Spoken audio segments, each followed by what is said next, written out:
The enigmatic Elon Musk tells the world that he cannot pay for Starlink after one of the ministers over in the Ukraine tells him to F off. And then he turns around and says, oh yeah, no, just kidding. We're actually going to fund Starlink for Ukraine for ever to come, probably. But we'll be talking about that and some of the other news that's coming up out of the Ukraine. In other news, a recap on what we went over at the beginning of Friday as we go over some of the video that the January 6th committee released. And most people focus on the fact, and I didn't actually catch this right at the time because watching that video was the first time, where Nancy Pelosi went up and said that she wanted to punch out a sitting president. And the Secret Service did nothing, so we'll be talking about that and where we go with that. A series of debates happened on Friday, both senatorial and gubernatorial in my state of Wisconsin, and senatorial in Georgia. So we'll be talking about both of those, some takeaways from those, and the mysterious, the very, very mysterious production of a badge by Herschel Walker. I'm a little confused by that myself. I'm kind of with the leftoids on that, but we'll be talking about that and what that means and where we go from there. And lastly, the New York governor's race between Hochul and Zeldin is now considered a toss-up. And if this moves into lean red territory within the next couple weeks, well, let's just come out and say that the Democrat Party might be screwed. It is going to be all this and more. Welcome back to midterm season. I'm Jay Edgar, and this is Contemporary.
Man, I don't know if it's the change of the weather or I'm actually sick or anything. I can hear it in my own voice right now. So we'll see how this goes today. Plus, as I mentioned last week, I've been feeling exhausted for the last week. Like, I can sleep for 8 hours and just feel like I didn't get enough sleep. So, but we're here. The news stops for nobody. Even if I get sick, we're still going to sit at this desk and talk about what's happening in the world today over here on Contemporary. Thanks everybody for coming by. My name is Jay Edgar. We have got a host of things to go over because this was actually a busy weekend. A lot of the times, and a few of the days because of the stuff that we've had left over. We've actually, I could honestly call some of these days that we had last week a slow news day. We only had like 10, maybe 15 news stories instead of the usual 40 to 60 that we've had at points in the past year. So, but I did go through and I took out a bunch of the stuff that's not relevant anymore. So anything that was over a week old was out of the stack here. I came down, we only had 5 stories left before I started adding stuff up, and we're back up about 40. Because we had so much go over the weekend here. 3 debates, recap of what Nancy Pelosi did with the January 6th committee, Elon Musk saying that I can't do this anymore, and then turning around saying, oh, just kidding, I have plenty of money, I'll put Starlink in the Ukraine for free again. Elon is not your friend.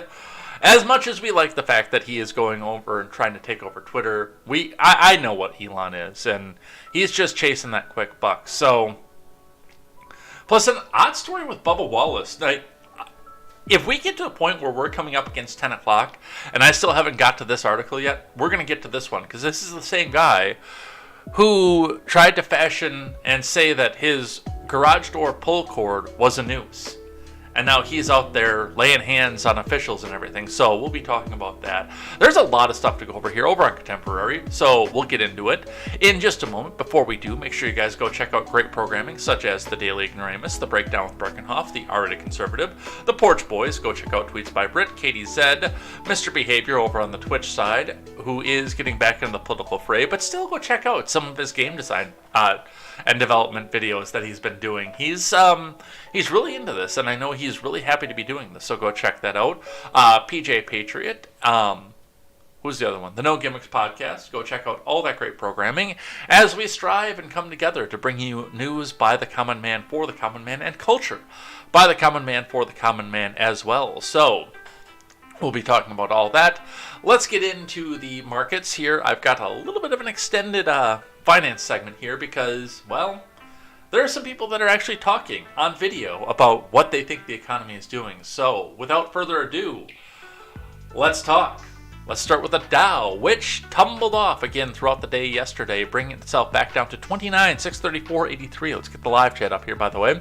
And even though I do not chat with the live chat a lot on the morning show, do keep in mind that if you're lurking, at the end of the week, I will say a special thank you to everybody who got a chat in, at least one, because, well, we try to keep the flow up here, and we try not to get distracted by people who do come in here just to troll. That's part of the reason that we do this, and because we are up on a time crunch. I mean, there are 44 articles sitting up top over here, and we're going to try to get through all of them today, but still, on Friday, I say thank you to everybody who chatted in the live chat. It's all in the notebook here, so do feel free to come back and give your thoughts on this. I do read the chat after the program every single day, so I know what you guys are saying, where we go from here.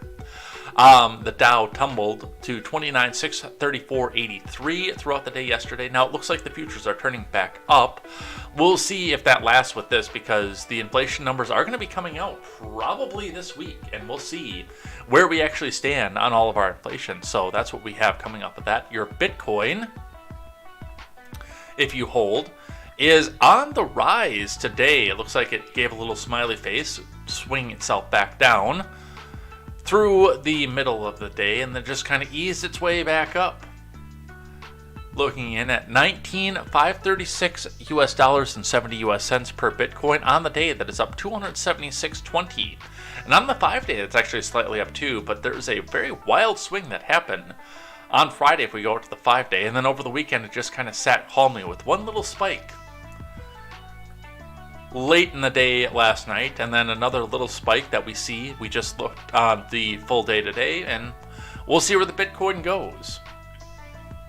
It's hard to believe that just a year ago, we were actually questioning whether or not it would hit 100,000, and I actually believed that there was a chance to do it. But we'll see what happens with the Bitcoin and where we go with that. Gas prices. Let's look in at that. Looks like everything is going to refresh too as we get started, so we'll see what happens with that and how that does to the flow of the show. Looks like we are turning slightly down again. We've got 370s where we had 380s. We have some 380s where we had 4s. The one out on the far east side is at 379, but we've got 360 and 366 on the Isthmus. That was 380 when we look back in on that on Friday. So all around it does look like it's coming down, but again, this is a swing state, so our good buddy Tony Evers is going to do anything he can to manipulate that price down and say, oh, see, hey, we saved the economy here. Look, the gas prices are coming down. And I do see this as a mirage, honestly. But we'll see what happens with that and where that goes. Let's see what IBD has to say for the morning. From Ed Carson, Dow futures jump on UK news, but still a bear market. Netflix, Tesla earnings ahead. Dow futures rose strongly Monday morning, along with the S&P and the Nasdaq, as the UK government backtracked further on tax cut plans, sending the British pound higher and yields plunging. Last week was wild, with the major indices breaking to bear market lows before rebounding powerfully on Thursday, despite a hot inflation report. Stocks resumed selling Friday as Treasury yields powered higher. While a market rally attempt is still ongoing, the major indices are all in major downtrends. Stocks that will flash buy signals or set up suddenly crack. Investors should remain cautious until the market shows real signs of strength. Probably about 2025, we'll see. Dow futures are up, but it's still a bear market. Tesla and Netflix headline earnings in the week. Tesla stock has tumbled to 52-week lows. Netflix stock is set up in a bottoming base, but faces significant overhead resistance.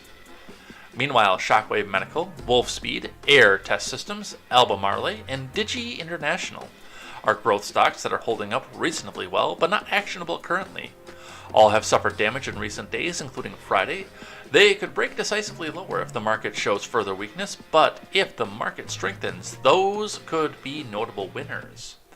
Dude, I don't know how Netflix is even staying afloat. I can honestly tell you, at the end of September, I saw that Mean Girls was on Netflix, so I sat down and watched about half of it. I didn't finish it. But that was the first time I've logged into Netflix in months. Seriously, I don't know if my parents and my sister are using it right now, but there's a good chance that my Netflix is just sitting idle right now because there's just nothing good on there anymore. I do want to go back and watch Cobra Kai again, so I'm not going to go and pull the plug on it just yet. And there are a couple other things that are coming out that I do want to see that are on Netflix or Netflix exclusive, but it's just, they have their original programming, but all the stuff that really made Netflix back when, you know, you were excited to go back on and click on the Netflix is gone out to other channels. Trek, that's not on Prime or Netflix anymore. None of them. I've been watching Next Generation before I go to bed. That's on Paramount Plus now.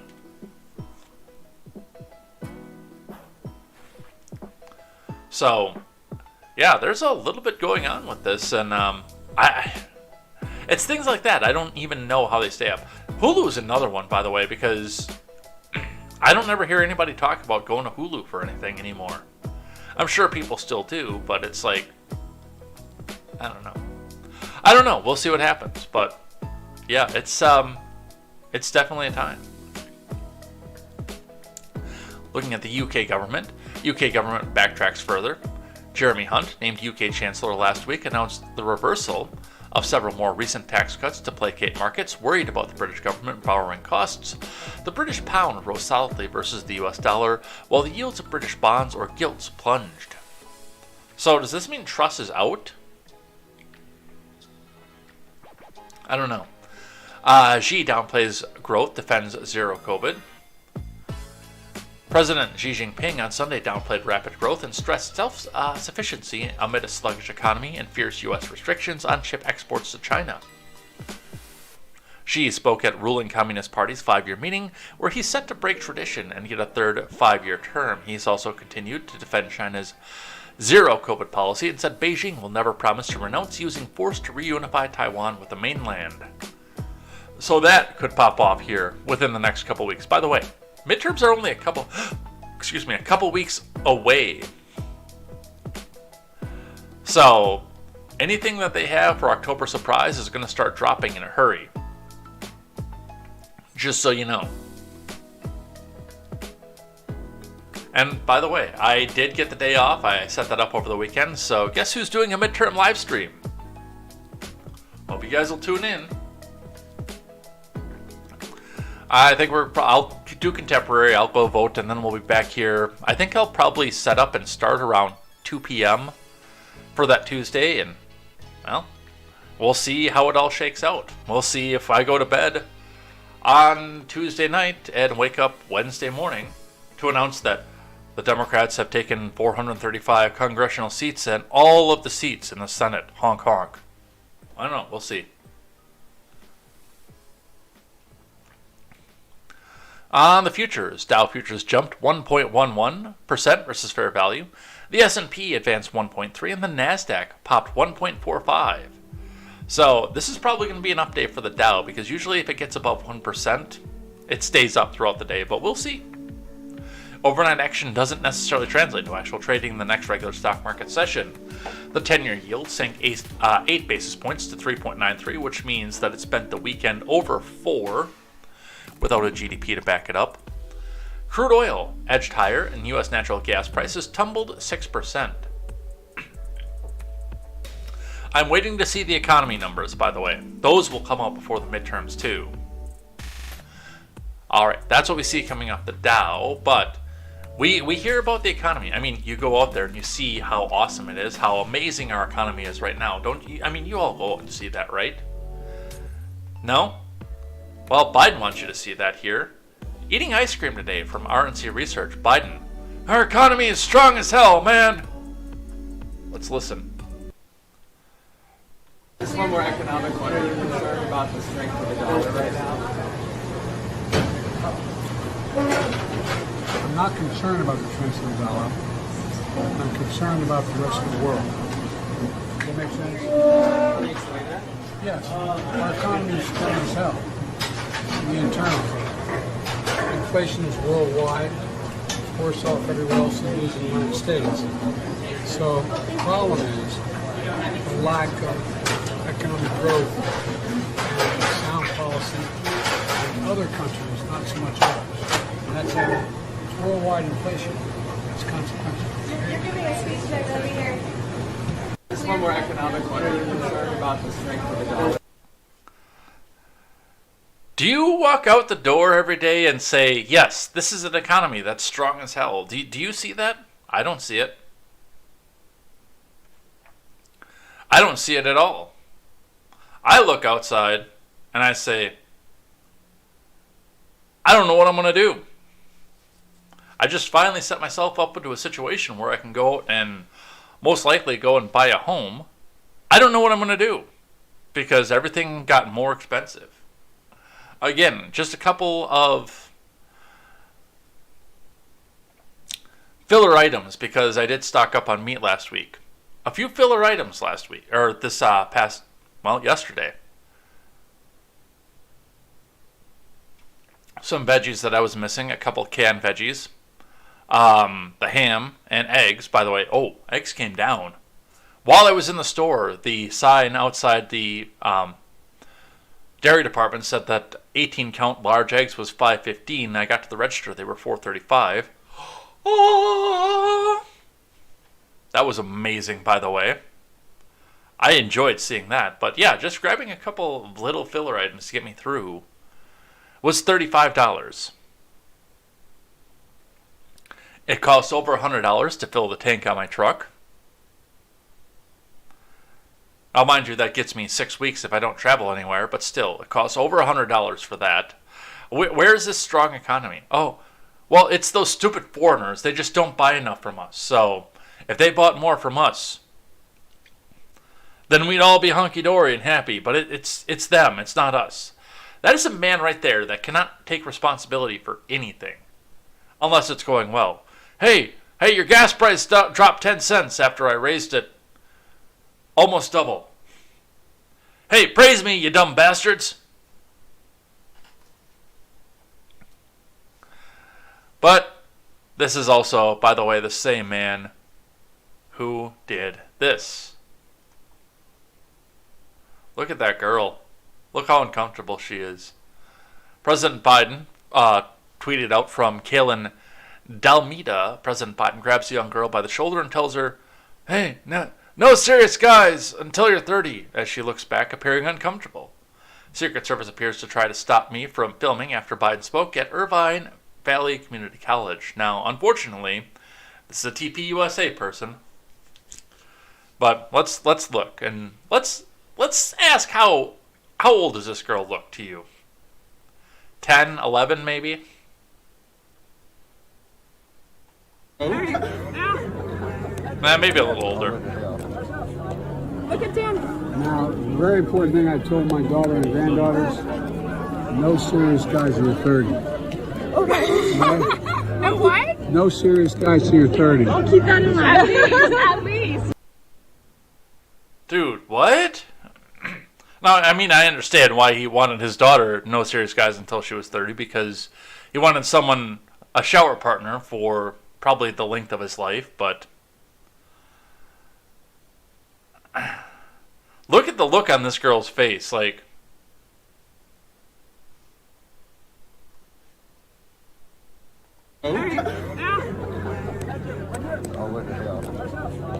Look at Dan. Now, the very important thing I told my daughter and granddaughters, no serious guys in the 30. Okay. And what? No serious.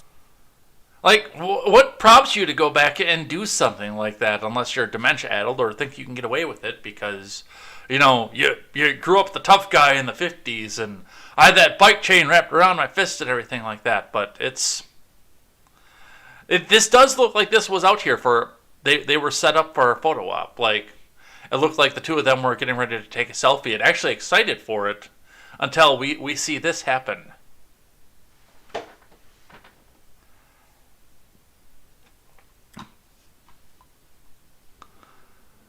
I hear something about, or I see something about the father here, so let's actually pan this up. Yeah, he is kind of excited for that, isn't he? Now, the very important thing I told my daughter and granddaughters, My daughters and granddaughters, man, they smell good.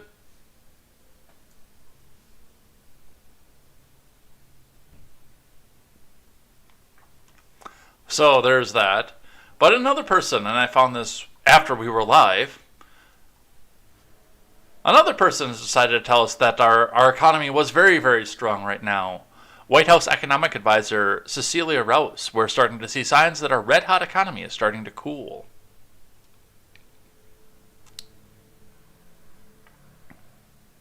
Without having any layoffs. We can also see that the housing market is beginning to cool, and we know that housing prices is part of the challenge for families, is part of our inflation challenge. We know that excess savings are starting to be spent. So we are starting to see signs that our red-hot economy is starting to cool. And so we know that because of that strength, we're better positioned than most other countries for the Fed to achieve its dual goals without having any layoffs. We can also see. Yeah. It's been cooling for a while, yo. I don't know where you're getting it starting to cool. It's been cooling for a while. Because you just keep fire hosing more money into the economy. But you know who's to fault? Let's ask the person who wants the Fed to control every aspect of your life. From Politico, Fed hurting the situation on economy, Sanders says. Let's throw some music back up. From Olivia Olander, the Federal Reserve is hurting the United States economic situation as the country prepares for a possible recession. We're already in one. Senator Bernie Sanders of Vermont said on Saturday, I think they're hurting the situation. It is wrong to be saying that the way that we're going to deal with inflation is by lowering the wages and increasing unemployment, Sanders said, asked on NBC's Meet the Depressed whether the Federal Reserve recent actions have helped or hurt the economy. That's not what we should be doing. We should be printing more money and putting more of it in the pockets of the people by coming through federal government programs. Because we have modern monetary theory. I want my tapioca pudding.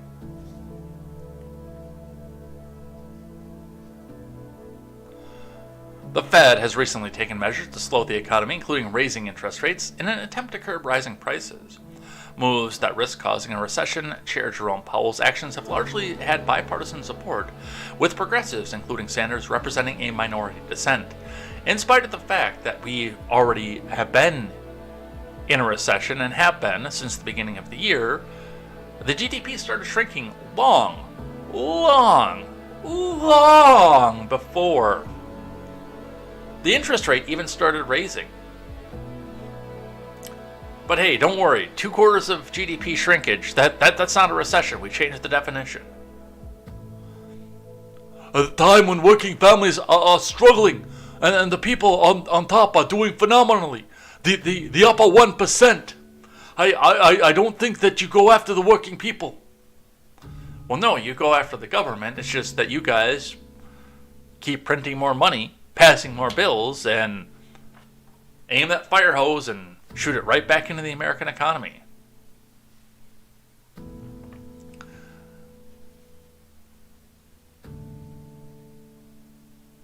Democrats should continue talking about economic positions, including raising the minimum wage, in a way that centers their campaigns on working people and separates Democrats from their opponents, Sanders says.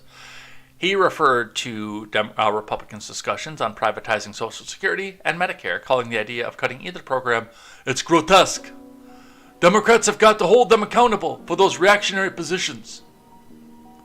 On the Biden admin side, Transportation Secretary Pete Buttigieg said Sunday that ABC's this week that a recession is possible but not inevitable. We're already in one. In any other situation in the world, we would be called recessionary at this point.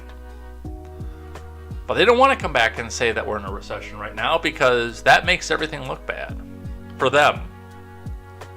But that's what we see for that. All right. Oh, I did have one more for finance here from the Daily Wire.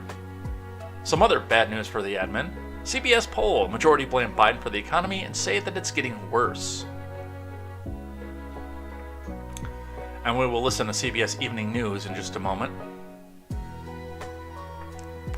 A new CBS poll predicted Sunday that Republicans would likely take control of the House after November's midterm, but the economic questions were the ones that foreshadowed even worse news for the president.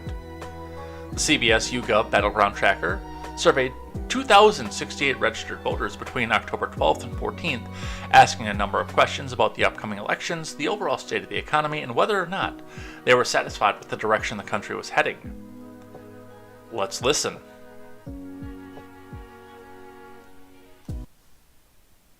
Turning now to the battle for Congress with the midterms fast approaching, a new CBS poll out today shows Republicans are still favored to capture the House with an estimated 224-seat majority.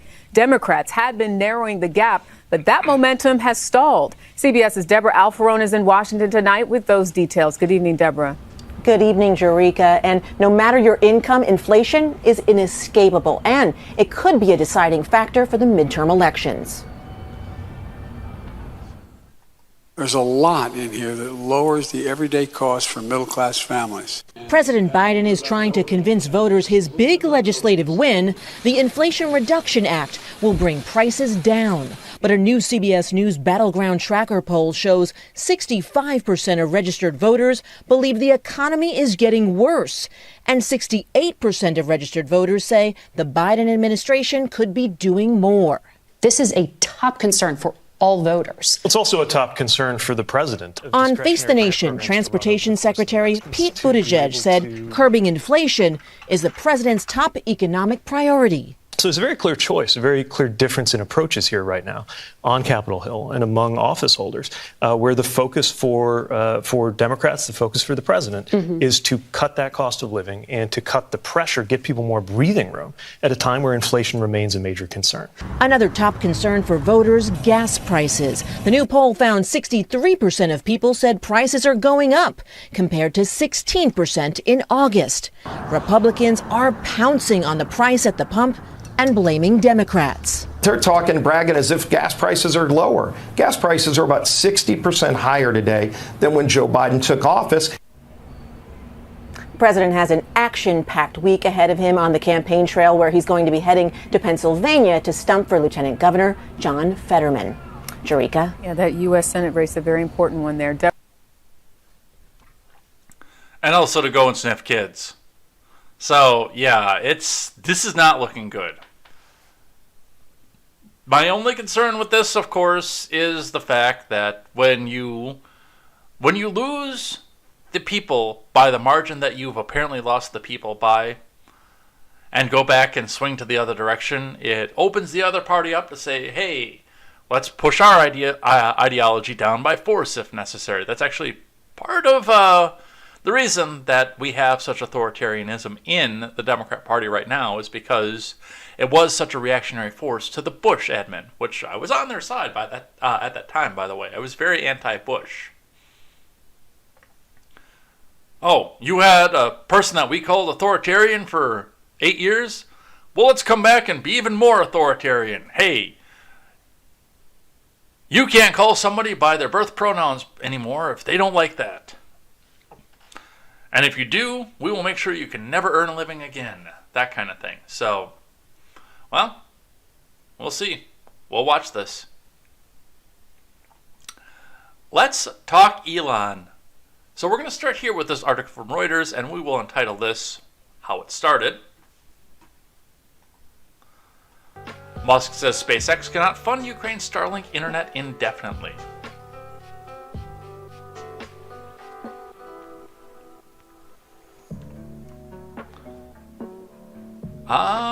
Doesn't look like I have an author given on this.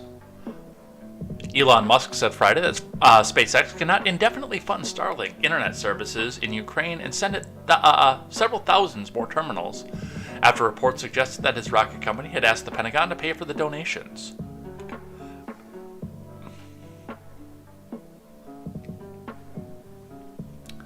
Musk's comments come on the question of support for the internet service in Ukraine after he angered many Ukrainians with a proposal to end Russia's war in their country that including ceding some territory. Well, that's actually probably your best course of action right now. SpaceX is not asking to recoup past expenses, but it also cannot fund the existing system indefinitely and send several thousand more terminals that have data usage up to 100 times greater than typical households. This is unreasonable, Musk said on Twitter. The billionaire boss of Tesla and Starlink was spending nearly $20 million a month. He called it a burn, but for maintaining satellite services in Ukraine. He recently said SpaceX had spent about $80 million to enable and support Starlink in Ukraine.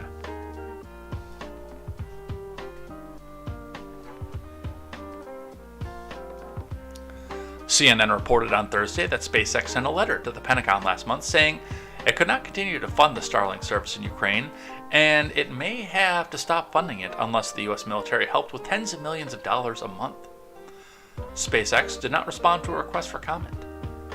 Musk activated Starlink in Ukraine in late February after the internet services were disrupted because of Russia's invasion. SpaceX has since given it thousands of terminals. So, that's how it started. Which there may be more to the story. Jason J. Smart, blue check on Twitter because he is 2010 Russia and Belarus lifetime ban for working against Putin. Special correspondent, Kiev Post. Words in Cyrillic that I can't read. PhD, interview request, DM me. No thank you. I have no desire to interview you. I can tell that already, but that's who that person is. Jason J. Smart tweets out, Elon Musk Starlink says it can no longer afford to give Ukraine free service and asks the Pentagon to pay for it. Starlink has been a game changer in the war, which I can't deny. It actually has. You know, Zelensky can go out and give his address, his propaganda address every day to his people. He can come back out and appear on our award shows, all because of Starlink. He can come out and propagandize to the U.S. people, who go out and put Ukrainian flags in their bios and their Twitter names. He can do all those things to try to get gullible lemmings to go back and follow his cause. It has been a game changer. This comes days after the Ukrainian ambassador, Mienki Antrij, who is Melnik.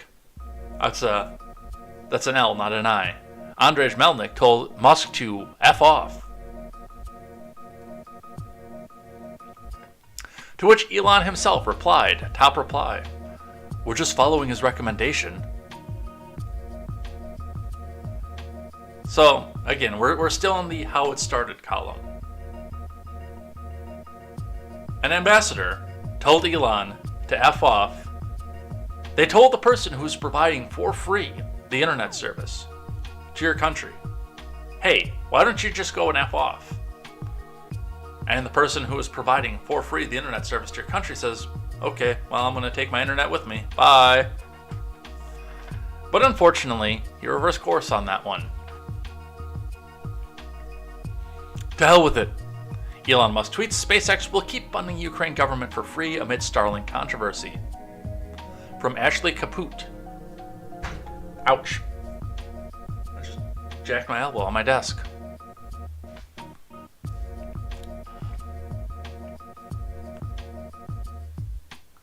Elon Musk said in a tweet Saturday that his company SpaceX will continue to fund Starlink satellite internet terminals for the Ukrainian government as it battles invading Russian forces. The hell with it, the billionaire tweeted. Even though Starlink is still losing money and other companies are getting billions of taxpayer dollars, we'll just keep funding the Ukraine government for free. That's actually kind of important because he is pointing out the obvious. You know, Facebook, Twitter, probably not Twitter for very much longer, things like that. They're still getting big government subsidies to provide the services to the government. Elon is providing to the Ukraine for free, and of course the Ukraine is in the government's pocket, and it's their personal money washing machine. But they can't pony up and give Elon appropriate pay for services rendered.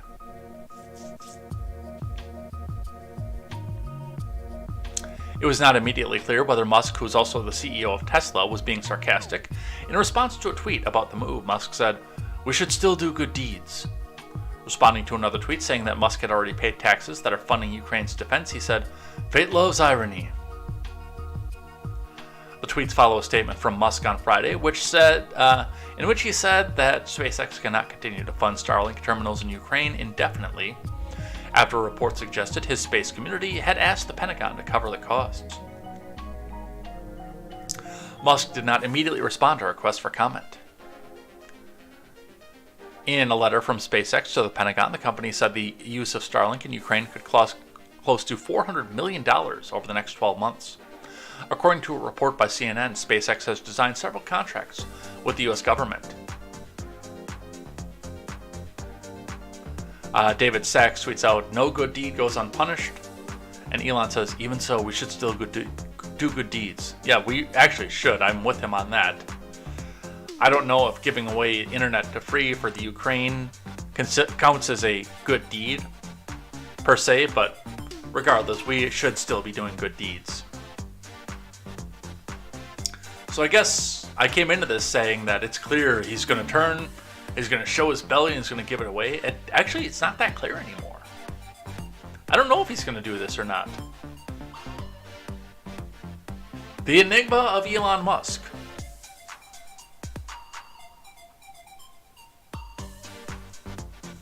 We'll see.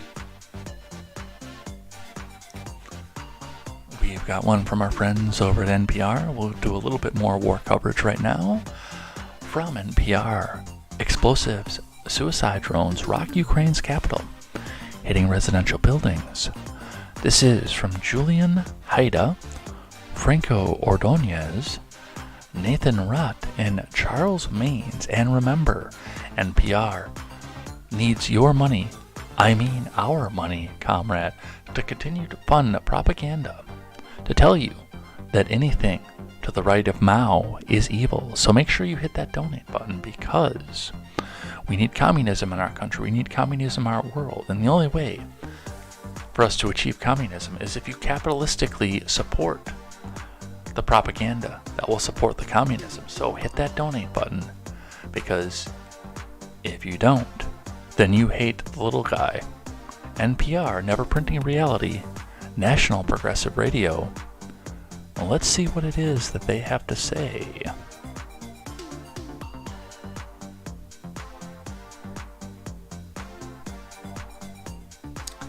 Explosions rang out across Ukraine's capital early Monday, a week after nationwide strikes rocked the city for the first time since June.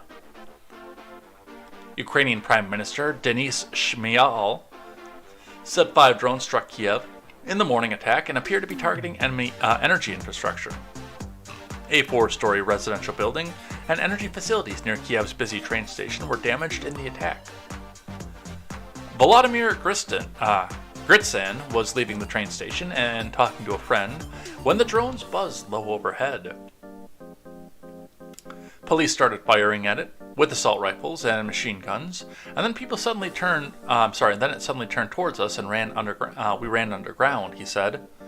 People were leaping over security gates and running up escalators with their luggage seeking shelter.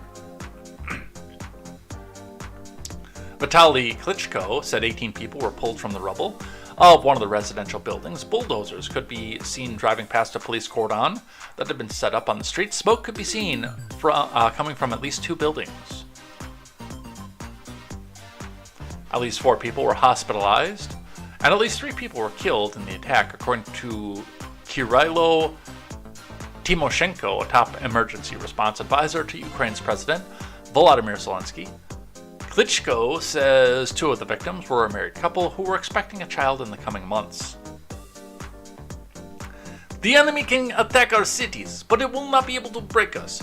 Occupiers will only get fair punishment and condemnation of future generations, and we will get victory, wrote Zelensky.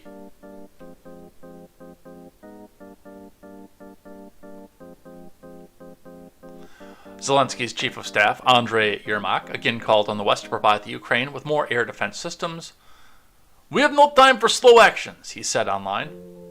I remember, was it like a year, maybe 2 years ago, when, the NPR is posting a Telegram link right now. It was like 2 years ago that Telegram was the root of all evil. It was an evil Nazi website. On par with Gab.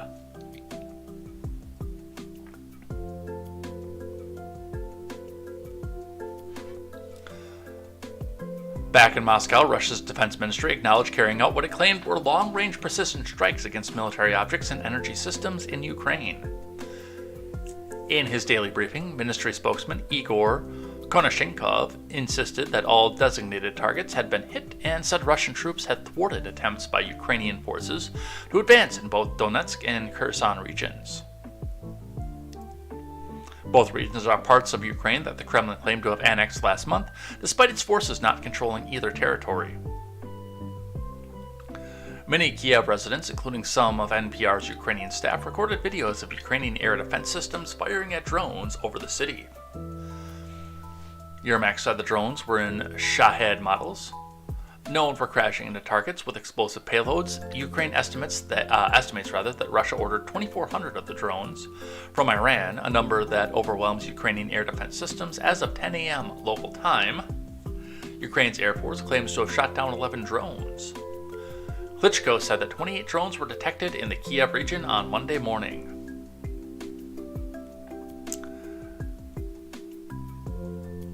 Well, I hate to say it, but these are the kinds of things that happen in a war, especially when you go outside of the battle lines and go to try to shut down a bridge. Now, it probably would have been all well and good, and I would say strategically that Kiev probably would have been left alone had you stayed into the battle line, the Kherson, Luhansk, Zaporizhzhia, and Donetsk regions.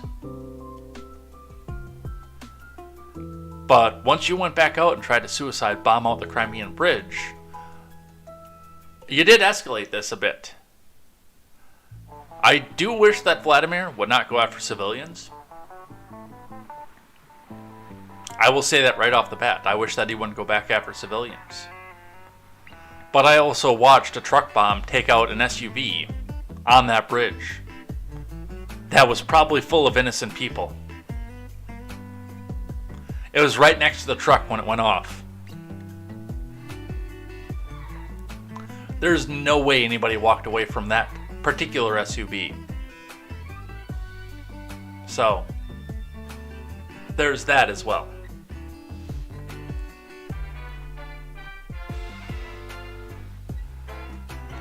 But that's what we have for that. From the Times of Israel. Russian ex-president If Israel sends weapons to Ukraine, it will destroy Moscow ties. From Toy Staff. Times of Israel staff, I should say. Former Russian President Dmitry Medvedev on Monday warned Israel against sending weaponry to Ukraine, saying it would destroy relations between Jerusalem and Moscow. It seems Israel will supply weapons to Kiev regime. Very reckless move. It will destroy all diplomatic relations between our countries, Medvedev wrote on Telegram. Medvedev currently serves as the deputy chairman of the Security Council of Russia and is now considered a key ally of Russian President Vladimir Putin. His comments came shortly after explosives-laden suicide drones, apparently including Iranian-made Shaheds, struck Ukraine's capital early on Monday. At least one person was killed. Volodymyr Zelensky said last week that Russia is using Iranian-made drones to target Ukrainian citizens. Civilians, rather. Well, citizens too, I guess. Medvedev's warning was an apparent response to an Israeli minister's call on Sunday for Jerusalem to send military aid to Ukraine after reports that Iran was set to provide Moscow with ballistic missiles. A report by the Russian state-owned Sputnik News tied Medvedev's comments directly to the statement by Diaspora Minister Nachman Shai. This morning, it was reported that Iran is transferring ballistic missiles to Russia, Shai wrote on Twitter. There is no longer any doubt where Israel should stand in this bloody conflict. The time has come for Ukraine to receive military aid as well, just as USA and NATO countries provide. So Israel is getting in on it. Our greatest ally supporting our second greatest ally. Now the EU getting in on it too. Another one from our friends over at NPR. And if you didn't hit the donate button before, hit it again. Because they need your money to tell you how evil you are. I mean our money, comrade, to tell you how evil you are for being capitalistic. And remember that communism and you owning nothing is the only way forward. Only the government can own anything. So hit that donate button and free yourself of all of that pesky, pesky capitalistic money. National Progressive Radio reports the EU is moving towards training thousands of Ukrainian soldiers on its own soil. From Joanna Kakissis. Well, let's see what they have to say now.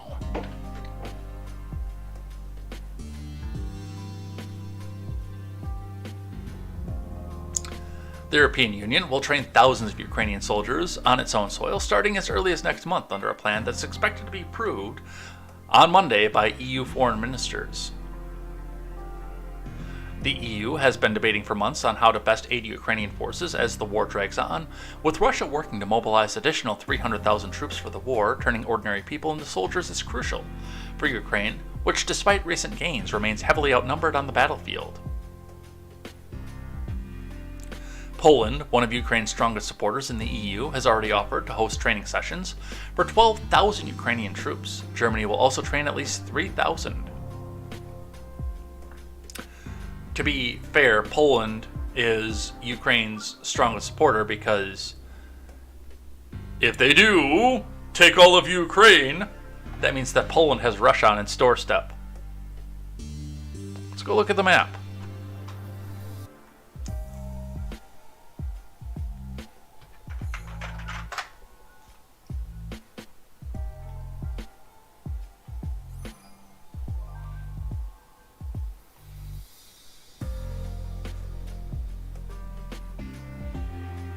So we've got Ukraine, obviously, but like they say Germany's going to come back in and help this too. But Germany's got a big-ass buffer before they have to deal with Russia on their doorstep, which I think is probably one of the things that they're thinking about with this in the EU right now. The evil Russians will be on our doorstep. Oh my God. But yeah, Poland is right there. And Warsaw is relatively right there. It kind of looks like, 100 miles? maybe 150.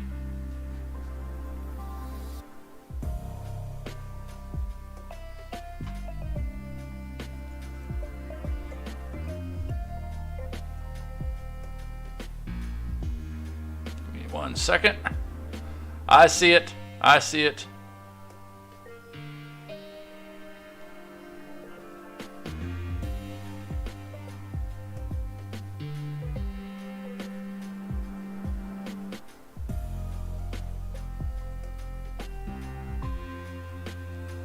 It's like it's on both YouTubes. Which means I gotta run over and get to the other YouTube. Because I don't know if I have any mods over on that one. I hate having a mod in the morning. But this is also partially why I don't,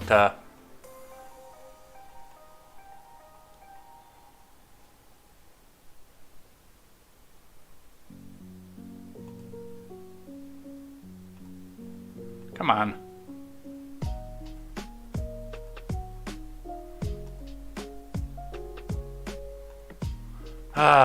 Modding up.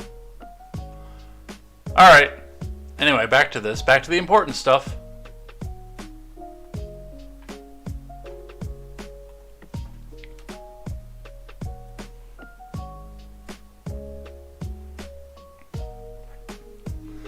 Alright. Anyway, back to this.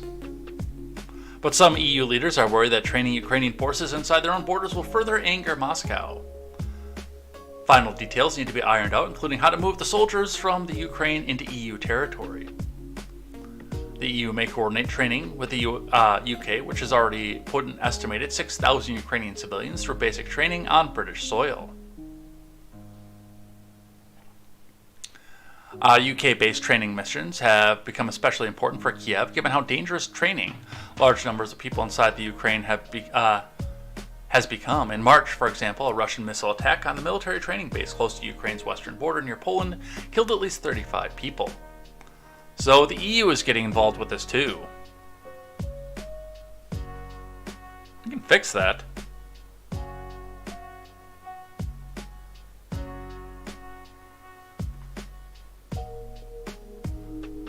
We can fix that. There, you're on the main channel, Ron. That's fixed.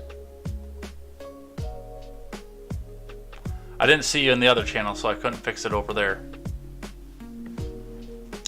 Alright, anyway, that's what we see coming off of that. Kind of broke our flow a little bit.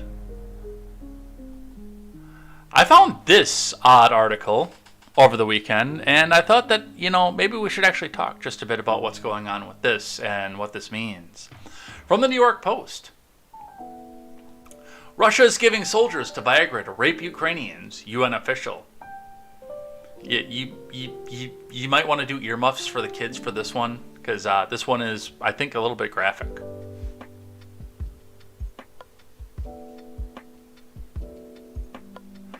Oh, they got both channels. The main and the backup. A UN official claimed Russia is using rape as its military strategy in Ukraine, providing soldiers with drugs to sexually assault civilians. Yeah, they're also going after nurseries and incubators too. Kuwait. When you hear women testify about Russian soldiers equipped with Viagra, it's clearly a military strategy. Pramila Patten, UN Special Representative on Sexual Violence in the Conflict, told AFP. Patten added the UN has verified more than 100 cases of rape or sexual assault since the invasion began in February. Victims have largely included girls and women, but boys and men have been raped too. Oh yes, yeah. Oh yeah, and they're probably targeting again nurseries, incubators, and kindergartens, aren't they?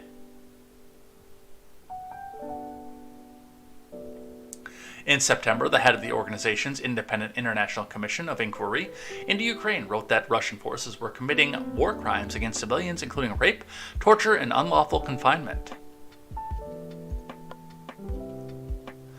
The commission had noted that victims of sexual and gender-based violence ranged from 4 to 82. 4-year-olds, huh? and in some cases family members have been forced to watch the acts. Reported cases are only the tip of the iceberg, Patton told the AFP, but added that it's difficult to maintain accurate statistics during active violent conflict. The numbers will never reflect reality because sexual violence is a silent crime. Uh-huh. Oh, yeah. Yes, yeah, tell me more. Look, here's the thing. Is this happening? 99% likely. Some Russian soldier goes and sees a war prize and says, "I will take you as wife, you will carry Russian child, and you will become Russian yourself." The Islamists have been doing that for years. Is it widespread? Probably not. I'm willing to bet that, especially given the fact that we're taking civilians now at this point, there are a few domestic violence, domestic abusers that are up there that are saying, "Sweet, I will go get women. This is why I will go to front lines. I will get shot at to claim my prize." Is it widespread? Probably not. Is it government sanctioned? Almost guaranteed no. But hey, they'll come back out and they'll make a headline out of it, won't they?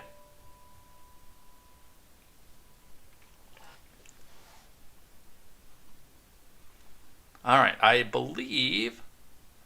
Yes. Nope, I've got one more on Ukraine, but it happens on our side here. Mehdi Hassan got into the argument here because this happened late last week.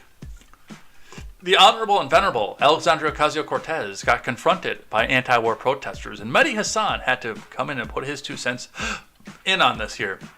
Mehdi Hassan says, "This is the dumbest thing I've ever seen," screaming hysterically about opposing war, while praising Tulsi Gabbard, avoiding any mention of Vladimir Putin and blaming AOC. Embarrassing. Now, full stop, I have not actually watched this video yet. I've heard passing narratives about this video, but I've not. But this is going to be my first time watching this video, where an anti-war protester confronts the Honorable and Venerable Alexandria Ocasio-Cortez. Let's have a listen. Congresswoman, none of this matters unless there's a nuclear war, which you voted to send arms and weapons to Ukraine. Tulsi Gabbard, she's left the Democratic Party because they're a bunch of war hawks. Okay? You originally voted, you ran as an outsider, yet you've been voting to start this war in Ukraine. You're voting to start a thermonuclear war with Russia and China. Why are you playing with the lives of American citizens? You're playing with our lives. There will be no neighbors if there's a nuclear bomb. You voted to mobilize and send money to Ukrainian Nazis. You're a coward. You're a progressive socialist. Where are you against the war mobilization? He's telling the right truth. You have done nothing. Tulsi Gabbard has shown guts where you've shown cowardice. I believed in you, and you became the very thing you sought to fight against. That's what you've become. You are the establishment, and you are the reason why everybody will end up in a nuclear war unless you choose to stand up right now and denounce the Democratic Party. Will you do that? Yes or no? Okay, simple. Are you going to stop nuclear war? Yes or no? There is no line, because this is bullshit. None of this matters if we're all dead. None of it. You know that. Then let's take it up right now, because this is the only thing that matters. This is the only thing that matters right now. We could be in a nuclear war at any minute, and you continue to fund it. That's what's going on. Why not right now? You're the liar here. Nobody has... All right, no. Hold on. Before we get any further into this, and I know there are only 15 seconds left on this. You are being rude, okay, puppy, to everybody in here. This is the kind of tactics that you, Representative, employed before you came into the office, and this is the kind of tactics you continue to employ by coming up, standing up, and shouting down anybody who's in opposition to you.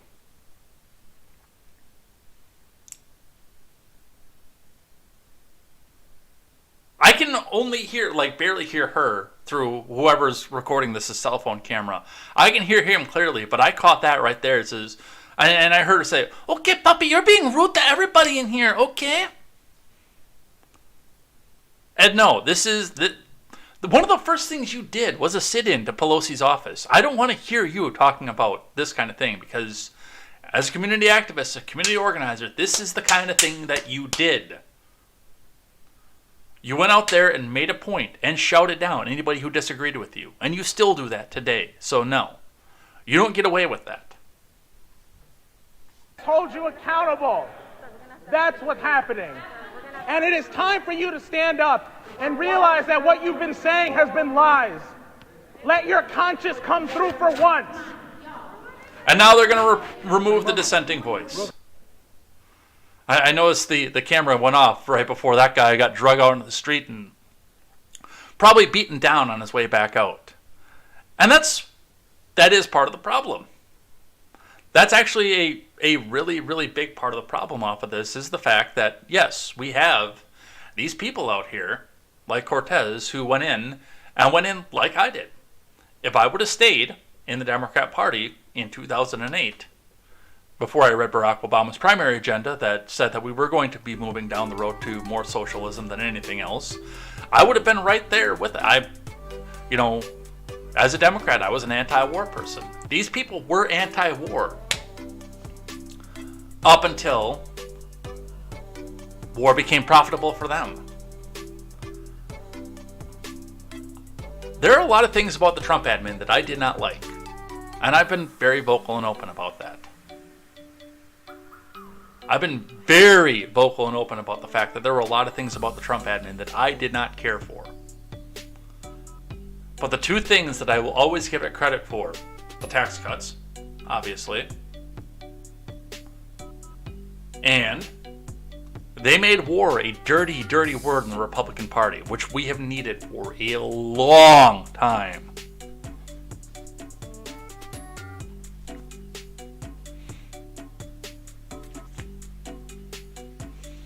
But that's what we have for that. Hassan goes on. One protester accuses AOC of voting to start this war in Ukraine. Really, AOC, in addition to being a New York rep, is a member of the Russian Duma or controls the Russian armed forces. I did not know that. No, she actually is voting to continue to fund to it, but... And then she goes to try to go it poll right away. Okay, puppy, the worst part of what... Of course, they're trying to cut from the clip is the fact that they were yelling over a deaf constituent, asking a question, and continue to do so when it was made clear to them that they were yelling over a person with a disability, okay? Because it's people who are against me, they don't care about people with a disability. So if you have a disability, then you have to automatically vote for just me and nobody else, okay, puppy?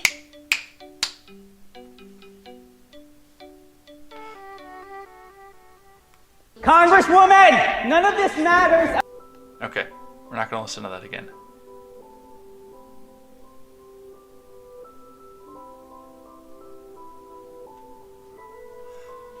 Let's talk about the January 6th thing again. So I did, and I was listening, but I did miss this, I guess, in the clip. Asen tweets out Pelosi's response to hearing Trump might march to the Capitol is definitely worth watching. Let's listen. And that's what this is all about. Secret Service said they have dissuaded him from coming to Capitol Hill. They told him they don't have the resources to protect him here. So at the moment he is not coming, but that could change. Oh, he comes, I'm gonna punch him out. This is my I moment. would pay to see I've that. been waiting for this, for trespassing on the Capitol grounds. I'm gonna punch him out, and I'm gonna go to jail, and I'm gonna be happy. And that's what this is all about. Secret Service said they have dissuaded him from coming to Capitol Hill. They told him they don't have the resources to protect him here. So at the moment he is not coming, but that could change. Oh, he comes, I'm gonna punch him out. This is my moment. I would pay to see I've that. been waiting for this. Oh yeah, no, I would pay to see that. There have been a lot of questions about this this particular little clip, and I think this is the same clip actually. Yes, just with a Fox News header. Oh, he comes, I'm gonna punch him out. This is my moment. I would pay to see I've that. been waiting for this. I would for pay to see that. trespassing on the Capitol grounds. I'm going to punch him out and I'm going to go to jail and I'm going to be happy. No, you're not.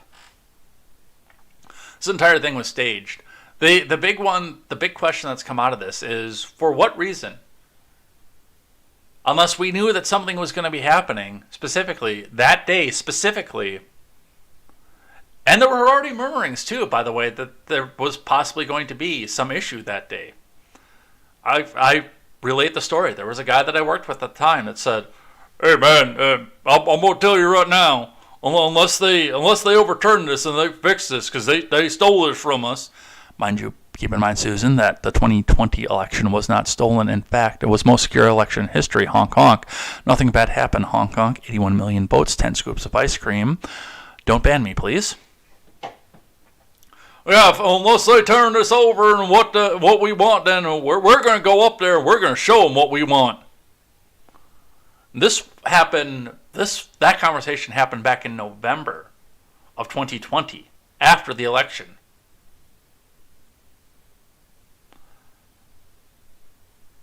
The response that everyone gives to why Nancy Pelosi had a personal recording detail that day. Well, it was her daughter trying to make a documentary, or her granddaughter, or niece, or something. But it's the same thing. It's like, why would you bring somebody that you love and care about to the Capitol on that day, knowing full well that there have already been murmurings that something's going to happen, and also, by the way, looking out on January the 5th and seeing a sea of people that were already there. The fact that this was able to be caught on camera and everybody can come back out and say, "Yes, slay queen," as Nancy Pelosi cops to the desire to commit a federal crime,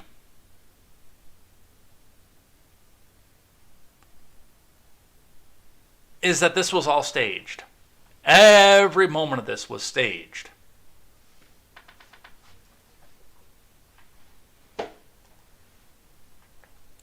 From the New York Post. New video from January 6 shows Nancy Pelosi vow to punch Trump if he marches on the Capitol. From Snezhana Farbarov.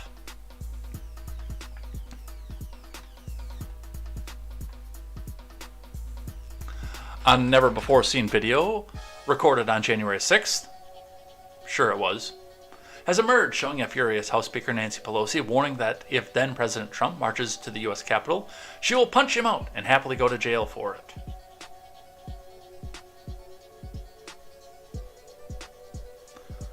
The new video was obtained exclusively for CNN from Pelosi's daughter, documentary filmmaker Alexandria Pelosi, and aired on Thursday following what could be the final hearing by the House January 6 Selfie Fest committee. The clip opens with Pelosi in her office watching the one-term president delivering an incendiary speech during his Stop the Steal rally, which he vowed to never concede at the election, and urged his supporters to walk down to the Capitol. Pelosi remarks that it's very dangerous what he's doing, then jokingly tells her aides to relay to Trump that if he comes here, we're going to the White House, which draws laughter. The speaker then looks out the window onto the mall and remarks on the large crowd of Trump's followers. They're marching up.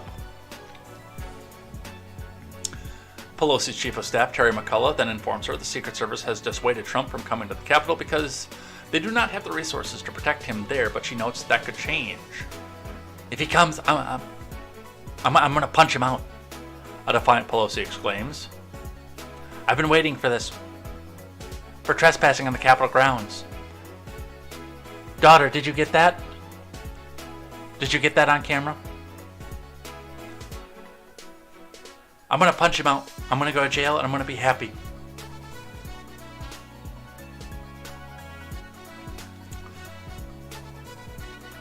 I'm just saying, I've seen people get a visit from the Secret Service for less.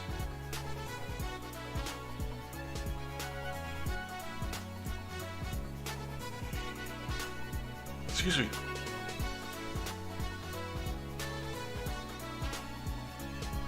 Yeah, this is all staged.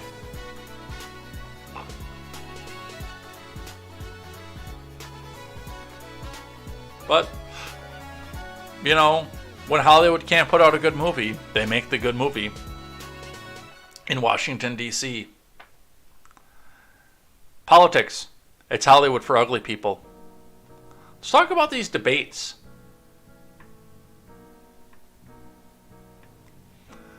Start with the Georgia debate for the senatorial race. Herschel Walker shines in debate, exposes Warnock's leftist record.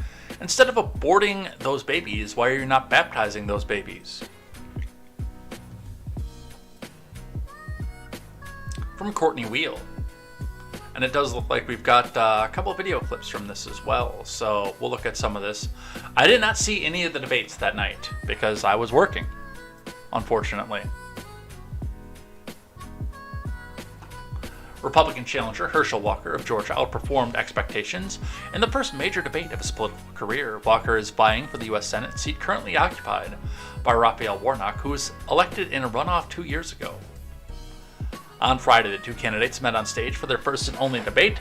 They were asked questions about a wide range of issues, including abortion, packing the U.S. Supreme Court, high gas prices, and recent spikes in violent crime.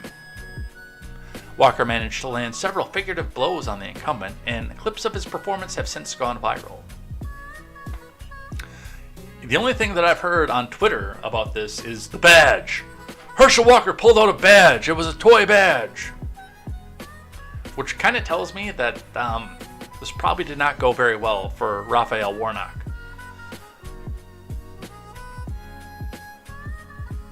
Perhaps Walker's most memorable moment came when he attacked Warnock, a Christian pastor, for his support of abortion without limitations.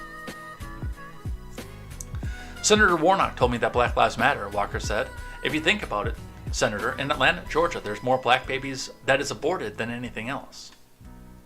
So if Black Lives Matter, why are you not protecting those babies? And instead of aborting those babies, why are you not baptizing those babies? I want to save your life. Well, what's funny, We need man, to keep moving, Mr. Walker. I have to respond to this. Very quickly. Because he told me Black Lives Matter. And if you think about it, Senator, in Atlanta, Georgia, there's more black baby that is aborted than anything. So if Black Lives Matter, why are you not protecting those babies? And instead of aborting those babies, why are you not baptizing those babies? Mr. Warnock, or Senator Warnock, we'll give you a chance to respond to that. I think the women of Georgia have a clear choice. He says no exceptions, even in the case of rape, incest, or the life of the mother. I think that's extreme, it's out of touch with Georgia, and I intend to do the work that senators can do. See, he didn't read the heartbeat bill, though. Wait, he didn't read the heartbeat bill. That there is exceptions for that in the heartbeat bill. So when he makes a statement that is untrue, and I do respect that, but Senator, you have to read that bill. He also completely missed the question and instead spun it back out into an accusation. So, if you're a Christian, why aren't you protecting these babies? Oh, well, Herschel Walker supports no exception for rape or incest. Where was the answer to the question?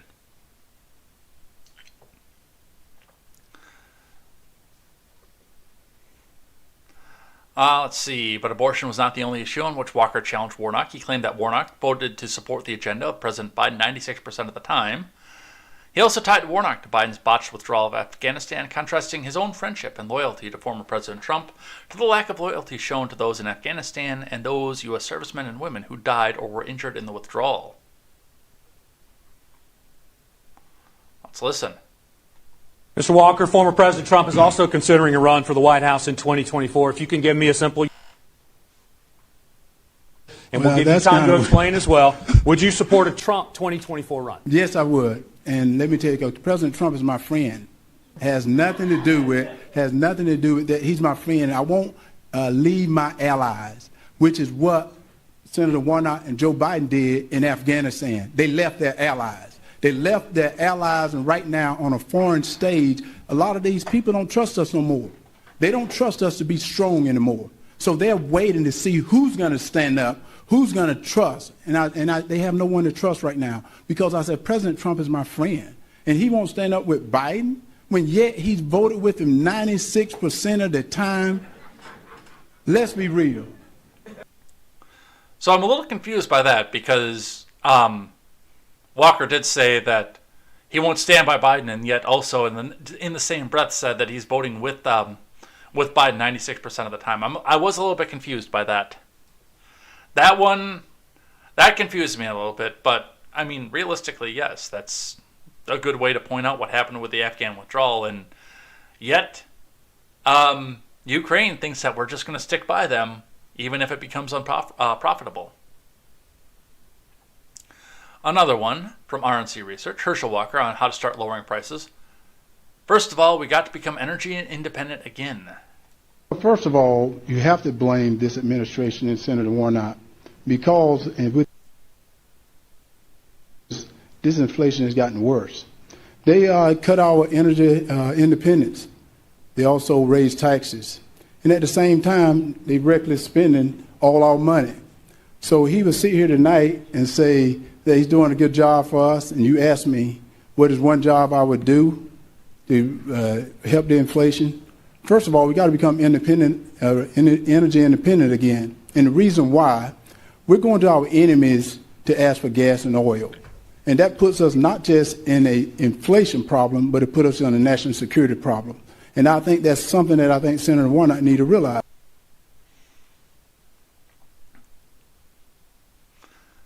Well, Walker is really not that well spoken. He makes good points. He actually does.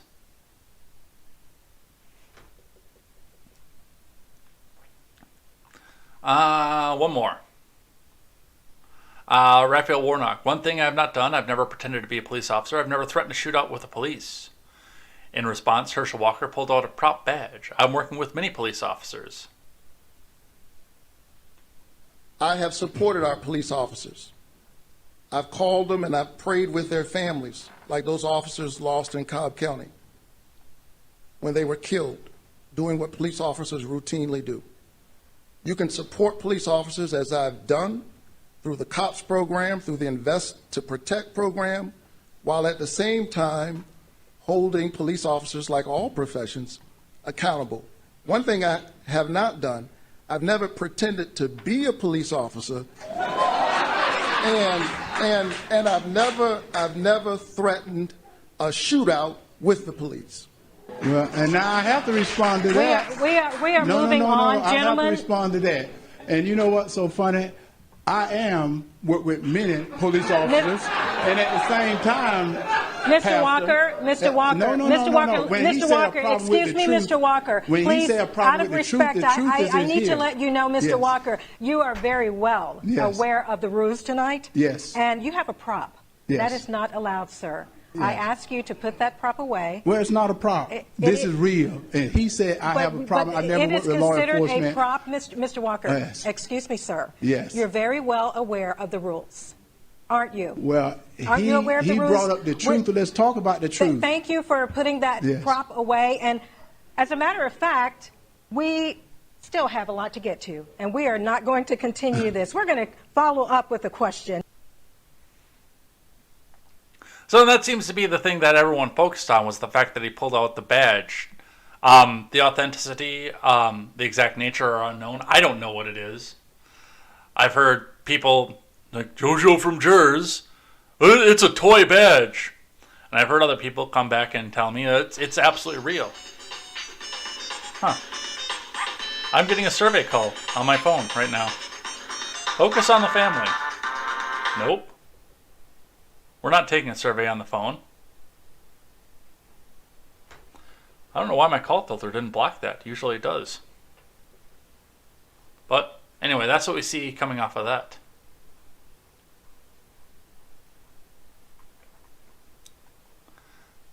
Absolutely professional. All right, 5 takeaways from the Georgia Senate debate, as told by CNN. From Dan America, Gregory Krieg of CNN. When Democrat Senator Raphael Warnock and Republican Herschel Walker met to debate in the already contentious Georgia Senate race, all the focus was on how the personal allegations against Walker would roil the first and likely only debate in the campaign. Walker continued to deny allegations that he paid for a woman to terminate her pregnancy, and then 2 years later encouraged the same woman to have the procedure a second time, calling them a lie. That, however, is just a blip in the hour-long contest, which centered on Warnock's ties to President Biden, the vast difference between the two candidates on abortion, and even, however briefly, Walker's use of what appeared to be a sheriff's badge. Let's check the takeaways. Looks like there are only 2 takeaways here. Oh no, there's more.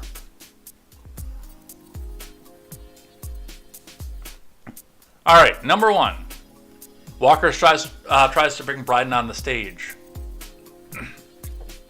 Biden wasn't on the stage Friday night, but Walker tried repeatedly to convince viewers that the Democrat president was ostensibly there with his Democratic opponent. From the outset of the event, Walker repeatedly invoked Biden, hoping to tie his Democratic opponent to the president's low approval ratings. This race isn't about me. It's about what Raphael Warnock and Joe Biden have done to you and your family, Walker said at the top of the debate. Later, when pressed on voter fraud in the 2020 election, he added, "Did President Biden win? President Biden won, and Senator Warnock won. That's the reason I decided to run." He then synthesized his point, "I'm running because he and Biden are the same."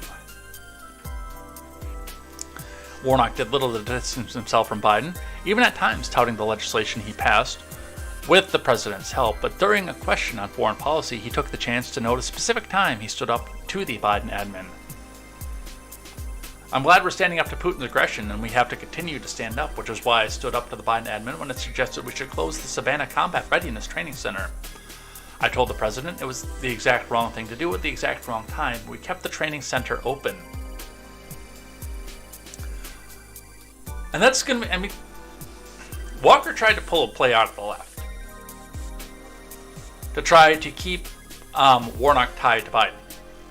The same way that most all of, including the CNNs of the world, are trying to keep Walker tied to Trump, keep everybody else tied to Trump. If you are running as a GOP member, you are tied inexplicably to Trump, unless you're Liz Cheney, because you said the right things about the mean orange man.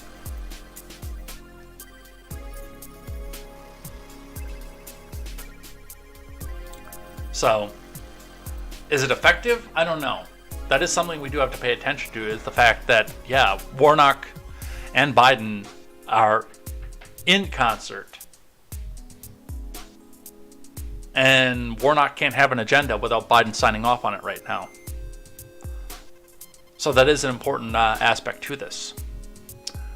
That is a lie. Ahead of the debate, the focus was on how Walker, and arguably less predictably Warnock, would address the accusations that the Republican candidate allegedly paid for a woman to terminate her pregnancy and then 2 years later encouraged the same woman to have the procedure a second time. Walker did what he's done repeatedly as the allegations roiled an already contentious Senate race, label the allegation a lie. Look, I don't know if he did or not. I know people have changed their minds on that procedure or other issues in the past. I think if he did, he should own up to it, especially if they're going to come with receipts for it. And we should have the conversation about it.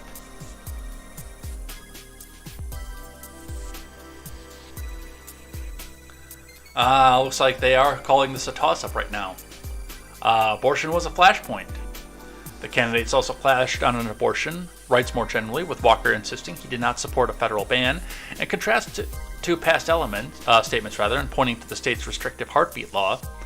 The law prohibits abortions as soon as early cardiac activity is detectable, which can be as early as 6 weeks before many women even know they're pregnant. I love the editorialization that CNN has to put into this.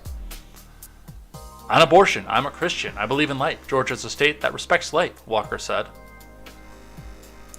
The Georgia law makes exceptions for cases of rape or incest pending a timely police report, and in some cases where the pregnant person's health is at risk.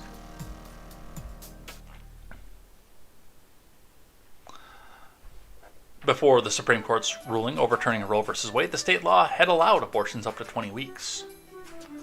Warnock, who supports abortion rights, repeated an argument that he's made on the trail. A patient's room is too narrow and too small and cramped for a woman, her doctor, and U.S. government. I trust women more than I trust politicians, of which you are one. Walker then shot back, invoking Warnock's support for the BLM movement against police brutality. Yeah, we saw that video already.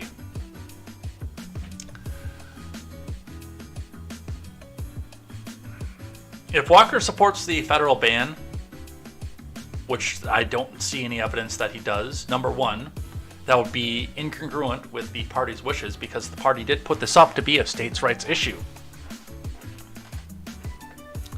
which is why Lindsey Graham putting up his plan was a big torpedo into the Republican agenda, rather. And he knew that's what it was. He knew it didn't have any support, but he knew that it would rile people up and say, see, federal ban! They want to control women. And it should be on a state level. Full out, plain and simple.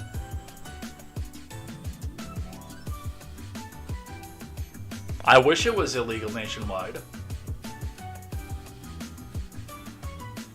But, as I've always said, we shouldn't be having our decisions made for us by people in a government far, far away.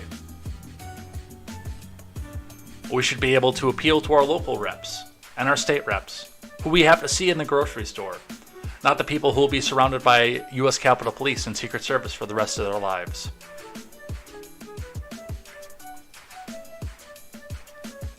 Warnock argues for Medicaid expansion, while Walker is unclear. Georgia is one of 12 states that, not to expand Medicaid and currently has an estimated 1.5 million uninsured residents. Walker, when asked by the moderator if the federal government should step in to make sure everyone has access to health care, began a confusing non-response. Well, right now, people have coverage for health care. It's according to what type of coverage you want, because if you have an able-bodied job, you're going to have health care, he said, but everyone else have health care is the type of health care that you're going to get, and I think that is the problem. Walker continued to say that Warnock wants people to depend on the government, while he wants you to get off the government health care and get on to health care that he's got. To note, Warnock, as a U.S. Senator, is on government health care plan. That is fair, by the way. Walker also gave a puzzling response to Warnock's attack on the opposition to federal legislation capping the price of insulin for people with diabetes. I believe in reducing insulin, but at the same time you have to eat right, Walker said. Unless you have eating right, insulin is doing you no good. So you have to get food prices down, and you got to get gas prices down so you can get insulin. Warnock responded by telling viewers who required the drug that Walker was, in effect, blaming them for their struggles in accessing it. That's actually fair. For type 1 diabetes, that's something you're typically born with, so that's not something that just comes to you. For type 2, Walker actually does have a point where, and sometimes you can even, as far as I understand, I'm not a doctor, keep in mind, so take what I'm about to say with a grain of salt. With type 2, I believe that you can reverse that if you cut down on some weight and start eating healthier. But type 1, no, that's a genetic thing. That's something you're born with. So, I do have questions about that. As far as capping the price goes, I do think that there does need to be some more competition in the market, and we need to get some government involvement out of this so we can get some competition into the market. So as somebody looks back and say, I can produce this for way less, let me produce this for way less.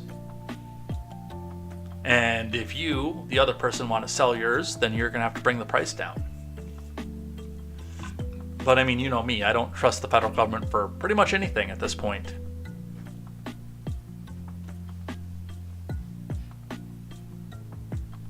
And of course, the badge, which we talked about earlier. Again, I don't know if the badge is real. I don't know if it's a prop. I don't know why he thought to bring it back out, but that is the thing that, for the most part, is what's been focused on. You don't hear Brooke or Jersey, my wife's son, Reliant, talking about the Medicaid expansion. You don't hear him talking about the abortion, the flashpoint. That's a lie, or Medicare, Medicaid, or Biden on the stage. All they talk about is the badge, which kind of tells me that they lost that debate. From the Hill, Walker defends his legit police badge after debate stunt. From Brad Dress.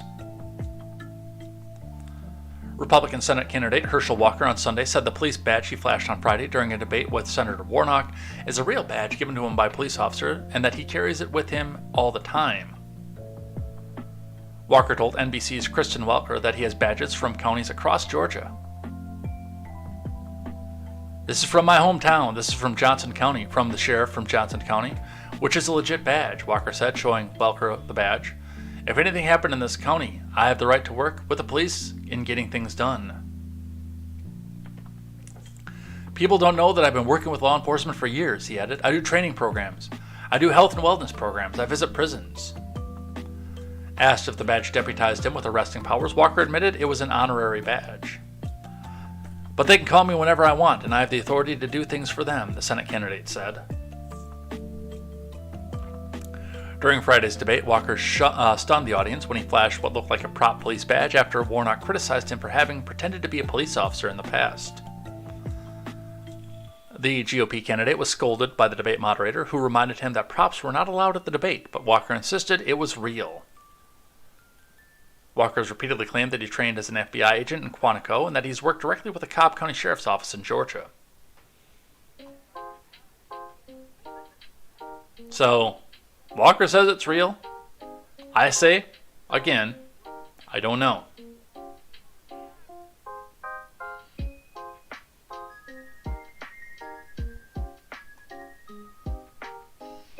I'm going to skip this one. Let's shift gears. Let's come to my state. So I've got takeaways for the gubernatorial debate and takeaways for the senatorial debate in my state. From CNN, 6 takeaways from the Wisconsin governor's debate between Evers and Michaels. From Eric Bradner, Veronica Strakwilarski of CNN.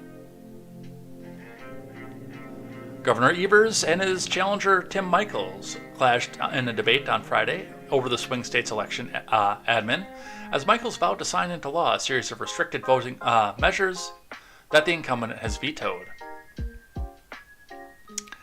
The stylistic differences between these two nominees were on display in Madison in their first and only debate. Evers demonstrated his technocratic approach, diving into detailed proposals to issue child care tax credits, share state government revenue with local governments, eliminate the minimum markup law that requires gas stations to charge at least 9% more than what they pay for gas, and reduce state income taxes for middle-class earners by 10%. Michaels was much shorter on specifics, promising massive tax reform without offering details. Instead, he sought to portray Evers as a weak leader.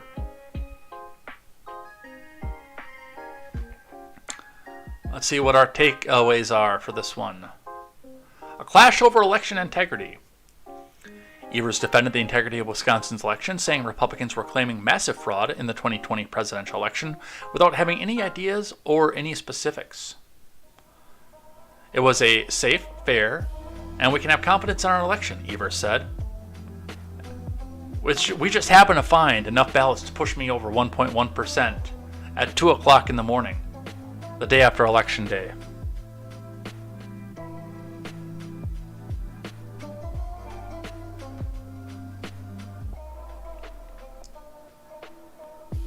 The Democrat governor this year vetoed a series of bills approved by the GOP-led legislature that would have imposed new requirements on mail-in voting and new citizenship verification, required the state to deactivate more voter registrations, banned the use of private election grants, and shifted election oversight to the legislature. Michaels mentioned Zuckerbucks, a reference to Facebook founder Mark Zuckerberg and his wife Priscilla Chan, donating $350 million to the Center for Tech and Civic Life to help election officials and voters safely navigate the coronavirus pandemic. He also said that he would outlaw ballot harvesting, the practice of allowing another person to hand in a voter's absentee ballot, and he highlighted a judge's ruling that this fall that led to the And he highlighted a judge's ruling this fall that led the Wisconsin Election Commission to withdraw its guidance to clerks to fill in missing information on absentee ballots, witness certificates. I'll make sure that once I'm governor, we will never have these questions again about election integrity. I will work with the legislature. We will get these bills right. The bills that Governor Evers vetoed, Michael said. Both nominees vow to certify elections. Evers and Michaels both said they would certify the next election in Wisconsin that takes place while they are governor. Yes, because I'm sure that one actually had to be in there. Oh, They didn't want the governor to certify the election because they wanted, you're a Trump ally. So if Trump doesn't win, then you're not going to certify that, right? Evers said he would certify the outcome of the gubernatorial election no matter who wins. Of course I will certify the next election, Michaels said. And then Michaels went back into election security. A clear contrast on abortion rights. Michaels said Friday he's pro-life, but would sign legislation that allows exceptions for rape and incest to the state's 1849 abortion ban, which is allowed to take effect after the Supreme Court overturned Roe this summer. Wisconsin's GOP legislature has not yet advanced a measure to allow such exceptions. They will. Trust me, they will. The Republican also said he's not against contraception and downplayed the possibility of enforcing criminal penalties of those who seek abortions in other states. It's because he doesn't have the jurisdiction to do so as governor.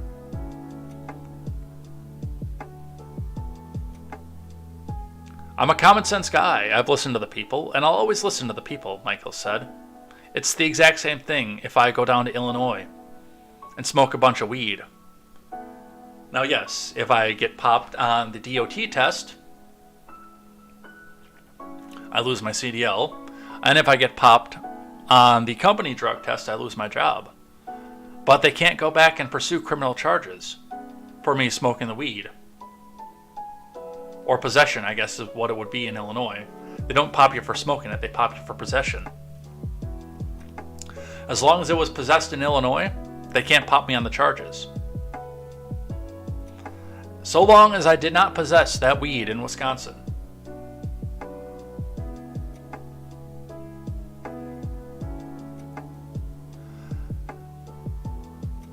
Evers has pushed the state's GOP lawmakers to support changing the state law to allow for statewide referendum on the 1849 ban. He recently called lawmakers into a special session, urging them to allow citizens to put forth such a referendum, but the GOP-led Assembly and Senate have both adjourned in less than 30 seconds without taking action. Evers on Friday described Michaels as radical on the issue, and Wisconsin should return to the abortion rights protections that existed before the Dobbs ruling. Here's an idea. Hey, I got one for you. Here's a big idea. And this may not go in the direction that I want it to go, by the way. I'll come back and tell you right off the bat. With Madison and Milwaukee, and all the people on the north side of Milwaukee who want to use abortion to make sure that their current baby mamas don't find out about their new baby mamas. I fully accept that this might not go the direction that I want, but put it to a referendum. Put it on the ballot. Actually put it on the ballot and say, do you support this? Do you want to see this? And put clear language in it too. Don't do the confusing language like the Kansas bill did.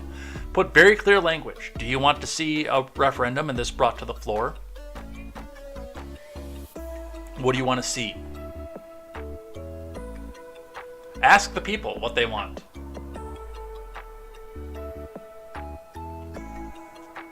And see what you come up with.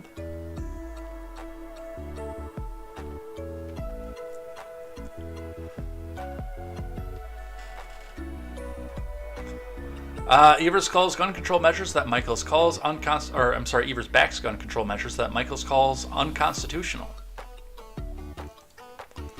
Evers and Michaels also clashed over gun restrictions, with the governor saying that he supports universal background checks and red flag laws, and Michaels responding that such laws were unconstitutional. Asked about violent crime in Milwaukee, Michaels touted the time he spent in the city and many homicides that were a result of knife violence rather than guns. He sees red flag laws as a slippery slope. With the millions of guns in Wisconsin, we need to make sure that responsible gun owners are not going to be subject to having their guns taken away without due process, he said. Evers said his plan to combat gun violence includes sharing state revenue with local governments. He also advocated red flag laws and universal background checks, two gun restrictions that currently have no path forward in the GOP-dominated legislature. Responsible gun owners don't have to worry about red flag laws because it will never be an issue for them, Evers said. Bull crap. Full stop. When red flag laws first started getting talked about, the blue hairs over on Twitter and Reddit were already talking about, oh, well, my state now has a red flag law. Oh, I guess my racist uncle at Thanksgiving better watch his tone, otherwise I might have to go and make the call and say that he's a danger to himself or others. Bullcrap. Red flag laws see the biggest part of abuse because now you're on the defensive, and once everything's taken back away from you because your blue-haired niece decided to make that phone call on you because she didn't like what you had to say about the politics at the Thanksgiving table. Now you are out thousands of dollars to go back to try to get your $10,000s of dollars of investment back. That is crap, Evers, and you know it.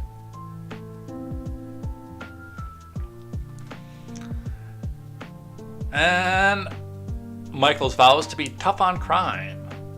Michaels hammered Evers over the Wisconsin Parole Commission's board decisions to grant hundreds of discretionary paroles not required by law. Those paroles have been routine in the past, but Republicans in Wisconsin have blamed Democrats for an increase in violent crime.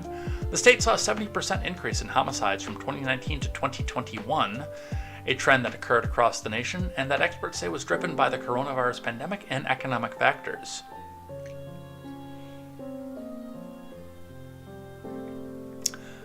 The paroles, Michael said, showed Evers following through on his 2018 campaign pledge to cut the state's prison population in half.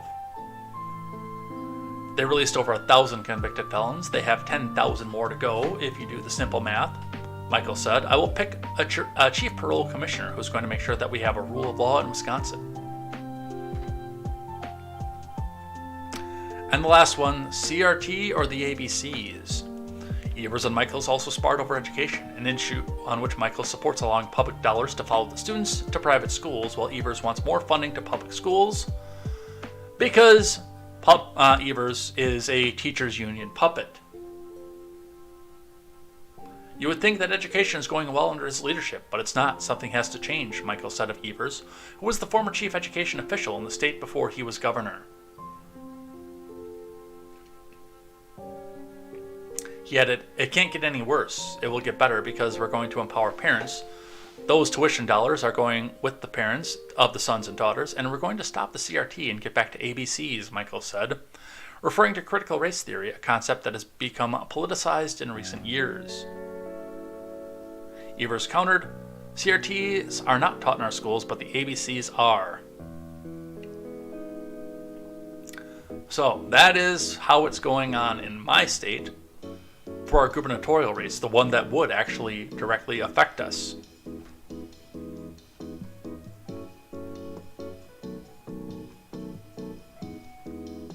By the way, that's not necessarily true, Horatius, because there are states. My state doesn't have a registration.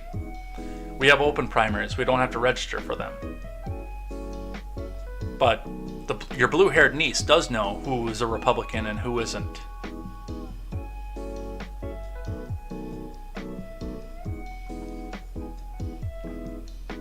But yes, in states that have closed primaries, I can see where that is a problem as well.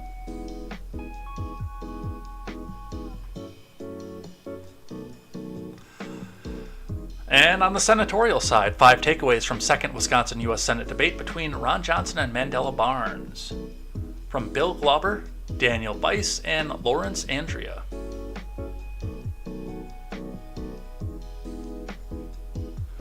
Don't worry, no, even though they can't see our voter registration in this state, our blue-haired nieces all do know which one of us have voted Republican in the past. Or they think they know. They probably think I'm a Republican too, even though I'm not.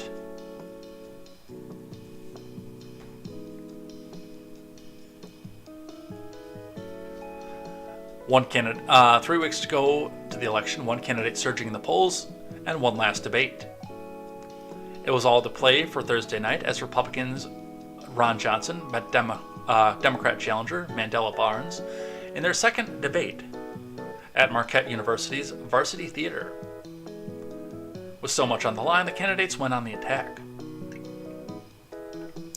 Johnson has seized command of the race, according to voter surveys, taking a 6-point lead in a Marquette University law school poll released last week, which, by the way, that particular poll oversamples Democrats by a lot. I believe that was who was the phone call, by the way, was that poll, that firm. Let me look at that quick. Yeah, Focus on the Family. Yes, that's a Marquette firm.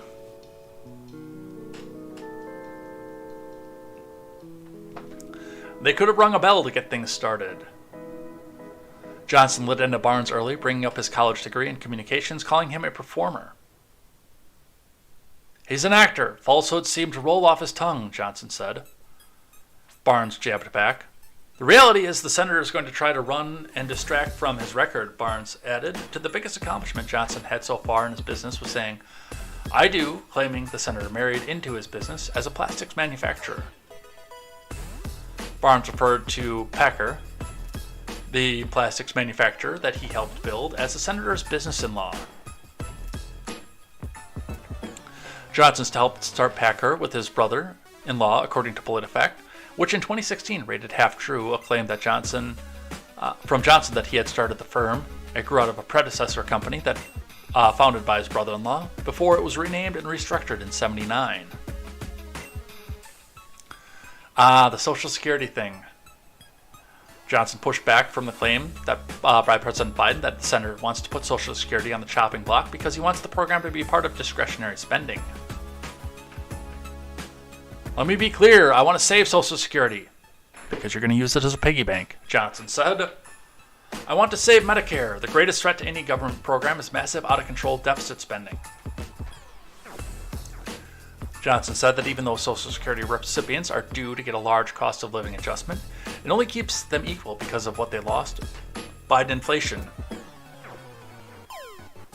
Dude, nobody is going to get rid of Medicare and Social Security. That's going to collapse on its own. Rick Scott put up a proposal, and it got roundly shot down immediately because Mitch McConnell is using it as his personal piggy bank. Just the same as Chuck Schumer is, just the same as Pelosi is, just the same as McCarthy is. I am against Social Security, but I know there is no appetite in DC to get rid of it.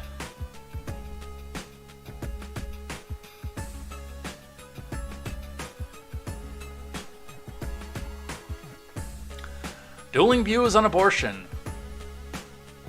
Barnes declared, in Ron Johnson's America, women won't get to make the best choice for their health care. He said he supported going back to the Roe v. Wade, the landmark decision that was overturned by the Supreme Court. A recent Marquette University Law School poll found 60% of Wisconsin voters opposed the decision to overturn Roe, but the issue ranked 4th on a list of voter concerns, up from 6th a month prior. Roe also allowed for some restrictions. He said it had strong protections for the life and the health of the mother. Johnson made his continued pitch for a one-time referendum on abortion to let Wisconsin voters decide these issues. At what point does society have the responsibility to protect life, balancing the rights of the mother and the rights of the unborn child? Johnson said. The Republican-led legislature recently blocked Tony Evers' move to put a referendum before voters. Johnson said that he would use his influence to get the referendum before the voters. And, of course, we're going to talk about the Ukraine, too. Both candidates backed U.S. and Western support of Ukraine and its battle to fend off Russia, which invaded the country earlier this year. We need to do everything we can short of American boots on the ground, Barnes said. Johnson said he supports freedom-loving nations helping each other out, but he then called for a full accounting of U.S. weapons sent to Ukraine. Yeah, I'd like to see that bill too, actually. Barnes criticized Johnson for once calling Russian President Vladimir Putin a smart guy and charged the senator was told by the FBI that he could be a target for Russian disinformation.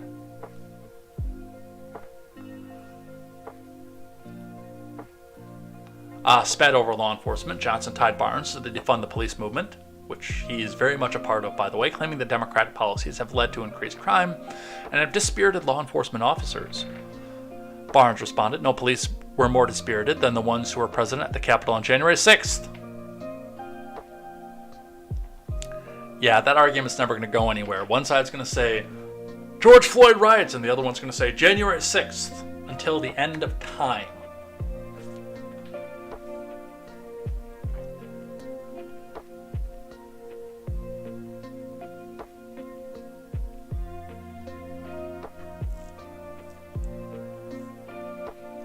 And a bonus, what do you find admirable about your opponent? The moderators tried to end the heated debate on an upbeat note, asking the candidates to say something positive about their opponent. Barnes said Johnson has proven to be a family man. Johnson said Barnes has loving parents before veering into one final attack. What puzzles me is why did he turn against America? The crowd booed in response, probably appropriately, because yes, you're not supposed to come in and put your backhanded compliment when you're finding something admirable about your opponent. So, there we go. Those are the debates from this past weekend. We've got a bit more time to go here. We're going to go until Daily Ignoramus starts.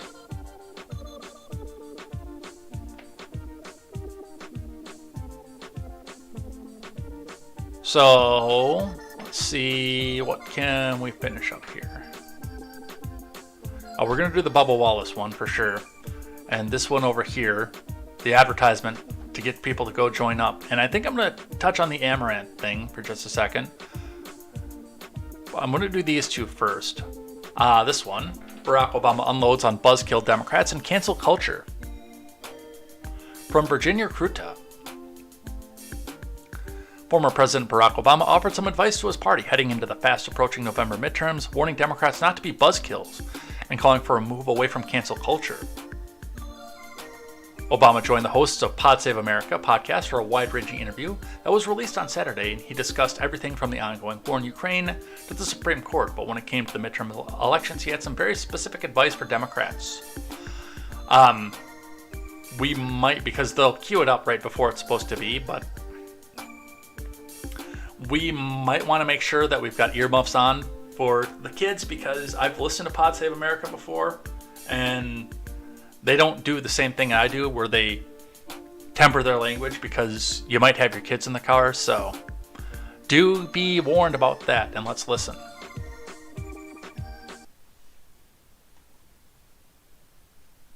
Be able to speak to everybody about their common interests. And what works for, I think, everybody is the idea of a basic equal treatment and fairness. That's an argument that's compatible with progress on social issues and is compatible with economic issues. I think where we get into trouble sometimes is when we try to suggest that some groups are more, because they historically have been victimized more, that somehow they have a status that's different than other people, and that we're going around scolding folks if they don't use exactly the right phrase, or that identity politics becomes the principal lens through which we view our various political challenges. And to me, I think that for a lot of average folks ends up feeling as if you're not speaking to me and my concerns, or for that matter, my kids' concerns and their future. It feels as if I'm being excluded from that conversation rather than brought into the conversation. And so that's something that we all have to be mindful of and cautious about. But I want to emphasize here, throughout my presidency, there was never a time in which we shied away from making strong arguments on behalf of groups that had been historically subjugated in this country, and we didn't ignore history. But there was always an invitation to people to say, you know what? I think all of us, regardless of what your status is, want fairness and want equality and want your sons or daughters to be treated fairly and with respect and dignity. And the more we're leaning into those arguments and the less we're leaning into an argument that says we're deserving of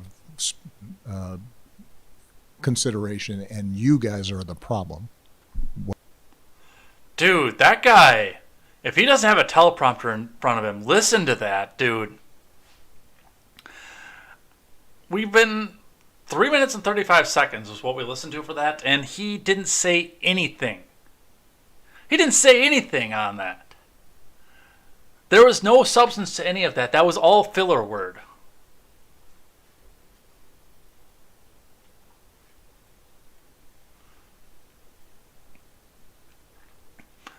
Dan Pfeiffer, who served as senior advisor on Obama's White House, opened the podcast with a question about the midterms. All right, we're going to start with the midterms, he said. Obama replied, of course. Because we're getting serious here, Pfeiffer continued. So these midterms, like 2010, are happening in, let's say, suboptimal economic environment, but sort of unlike 2010, Democrats have a handful of pretty powerful arguments. They seem to be moving voters about who Republicans are. He went on to say Democrats could win by pushing narratives that could be used to paint Republicans as more extreme, such as abortion access and the January 6th selfie fest. He asked Obama to weigh in on whether or not he felt those things could be threaded together into a cohesive narrative on the campaign trail. And Obama went on to, again, say absolutely nothing.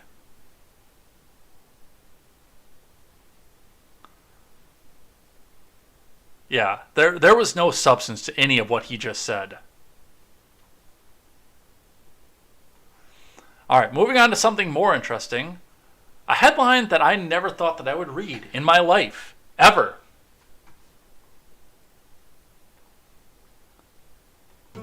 New York City congressional candidate Mike Itkes stars in porn to show sex-positive agenda.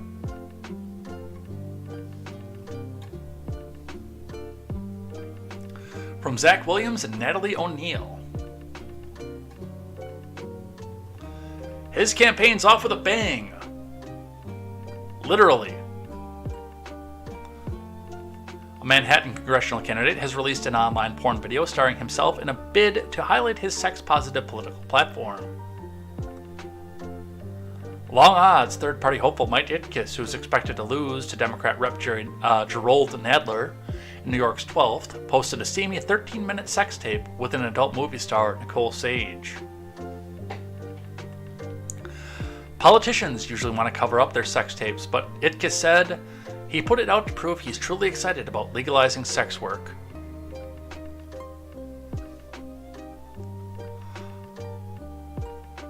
If I would just talk about it, it wouldn't demonstrate any commitments to the issue, he told City and State. And the fact that I actually did it was a huge learning experience, and it actually influenced items on my platform. He said he posted the video titled Bucket List Bonanza to a popular porn website as a conversation piece.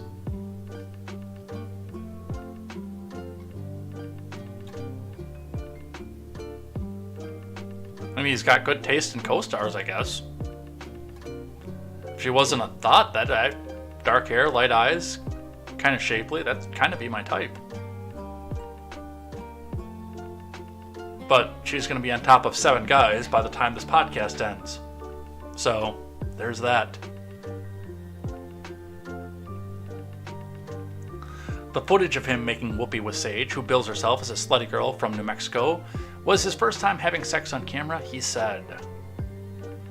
I'm very much an introvert, he said. I'm kind of a nerd who doesn't like to be the center of attention if I can avoid it, but I thought the issues I'm trying to address are so important. Wow. Anyone?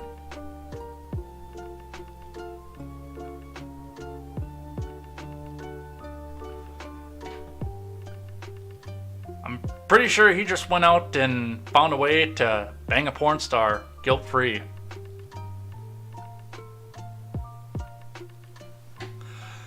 There's nothing serious left in this world.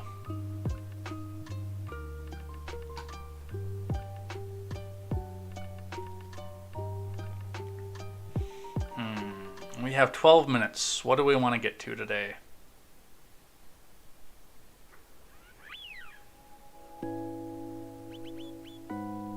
Oh, we want to do the Bubba Wallace one. Let's do these two.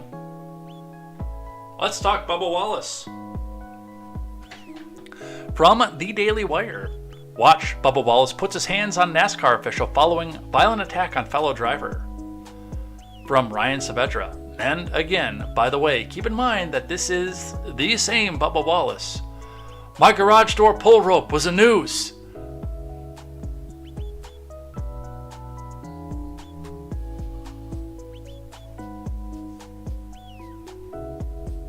Video emerged Sunday showing hothead NASCAR driver Bubba Wallace touching an official who was trying to talk to him following Wallace's violent outburst on another driver moments prior. The incident with the official, which could compound the problem facing Wallace, came after Wallace got out of his car and physically attacked Kyle Larson after Larson gave him a slight bump on the track. Larson's nudge sent Wallace's car up against the wall, and Wallace appeared to be intentionally retaliate by slamming his car against Larson's car, sending both cars into a crash that ended both the race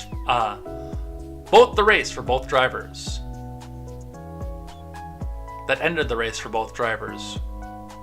Saavedra, you don't have to have the word both twice in there. NASCAR fan and Newsbusters managing editor Curtis Houck tweeted out a clip of the NASCAR official trying to get a hold of Wallace's attention and trying to slow him down to talk to him following the attack. Wallace threw the official's hands off of him and refused to stop and listen. Do we have a video of the crash? No, we've got the statement afterwards, though.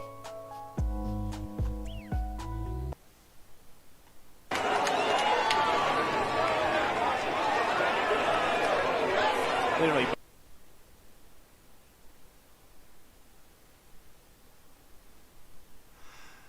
I'm down. They want to get him in the AMR safety vehicle to get him back to Infield Care Center. Wow.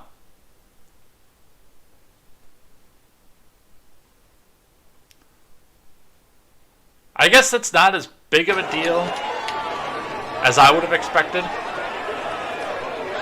Literally.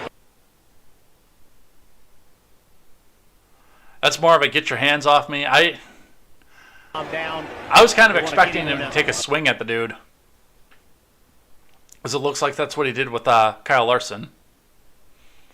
But let's listen to his statement after the fact. What happened? Cliff Daniels said if that wasn't retaliation, I don't know what was. Was it intentional retaliation on your behalf? Clint's smart enough to know how easy these cars break. So when you get shoved into the fence, like deliberately like he did, trying to force me to lift, the steering was gone. So just so happened to be there. Hate it for our team. Super fast car. Had no short run speed, as you were seeing. We were kind of falling there. Larson wanted to make a 3-wide dive bomb. Never cleared me. And I don't lift, so I know I'm kind of new to running up the front, but I don't lift. So wasn't even in a spot to lift, and he never lifted either, and now we're junk. So just a piss poor move on his execution. When situations like this happen, Bubba, at this speed, is retaliation an acceptable thing? Stop fishing. Stop fishing. I'm not fishing. I'm just asking you. Let's also talk about the message you wanted to send to Kyle by going up to him after the incident. He knows. He knows that what he did was wrong. He wanted to question what I was doing. He never cleared me. So just hate it for our team. Our McDonald's Toyota Camry was super solid. Just needed to find a little bit on the short run, get the balance where we needed it, and it would have been just like Kansas. But now that car's junk. There's always unintended consequences when something like this happens. Christopher Bell was a part of that, clearly a Toyota teammate and a playoff driver. Your reaction to that? Let's watch that again. Not the whole thing. I want to see where the wreck happened. Because I was actually looking over into my corner to see if I could find the wreck, and I did find it, but it's going to be a part of the clip while they're talking to him. Front, but I don't lift, so wasn't even in a spot to lift, and he never lifted either, and now we're junk. So just a piss poor move on his execution. When situations like this happen, Bubba, at this speed, is retaliation an acceptable thing? Stop fishing. Stop fishing. I'm not fishing. I'm just asking you. Let's also talk about the message you wanted to send to Kyle by going up to him after the incident. He knows. He knows that what he did was wrong. He wanted to. And Wallace went back and found another garage door loop to go and complain about. And the FBI got involved for 7 months at a time.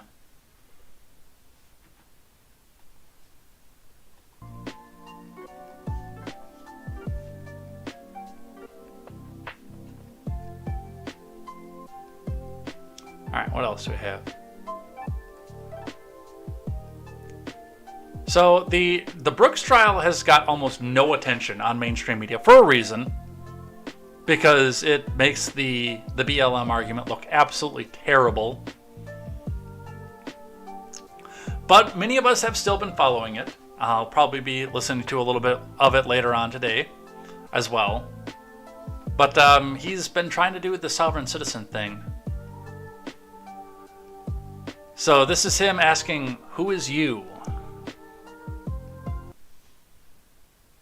I heard a horn beeping, and then a Ford Escape came through the parade route, and you drove past me and wouldn't stop, and you continued driving into the parade route. Who is you? Daryl Brooks, the defendant, seated at the table. Let the record reflect that I do not identify by that name, nor do I know anybody by that name.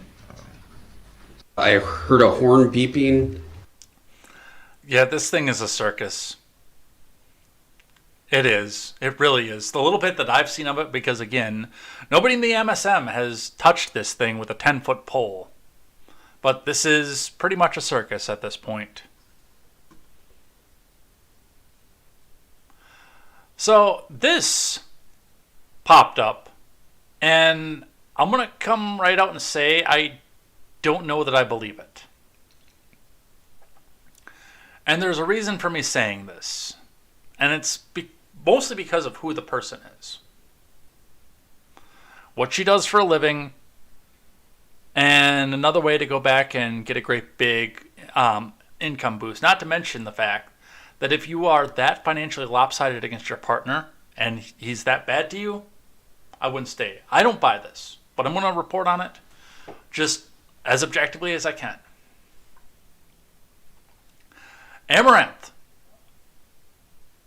revealed she's married and accused her husband of abuse. Insider reports living in a fancy prison.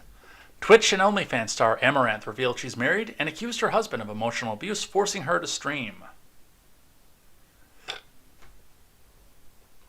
You are one of the highest paid OnlyFans models of all time.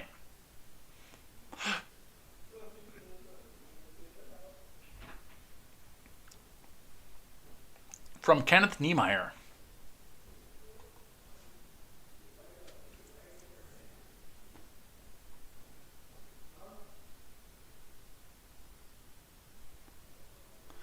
Twitch and OnlyFans star Amaranth revealed that she is married in a live Twitch stream and accused her husband of emotional abuse, forcing her to stream, threatening to kill her dogs, and controlling her finances. Amaranth, whose real name is Caitlin Siragusa, regularly streams on Twitch, either playing video games or sitting in front of the camera while chatting with her audience of 5.9 million followers. She is also one of the top creators on OnlyFans in July and revealed that she makes as much as 1.5 million per month from the site.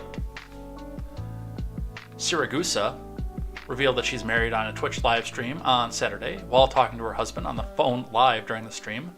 Video of the stream has been removed from Siragusa's Twitch channel, but clips of it are circulating online. Siragusa did not immediately respond to Insider's request for comment on Sunday. One clip shows Siragusa questioning her husband, "Why did you say you were going to kill my dogs?" The person on the phone responds, "Leave the house," before hurling obscenities at Siragusa. "What are you saying?" Siragusa replies in the clip. "You just said that you were going to kill my dogs if I didn't do the 24-hour stream."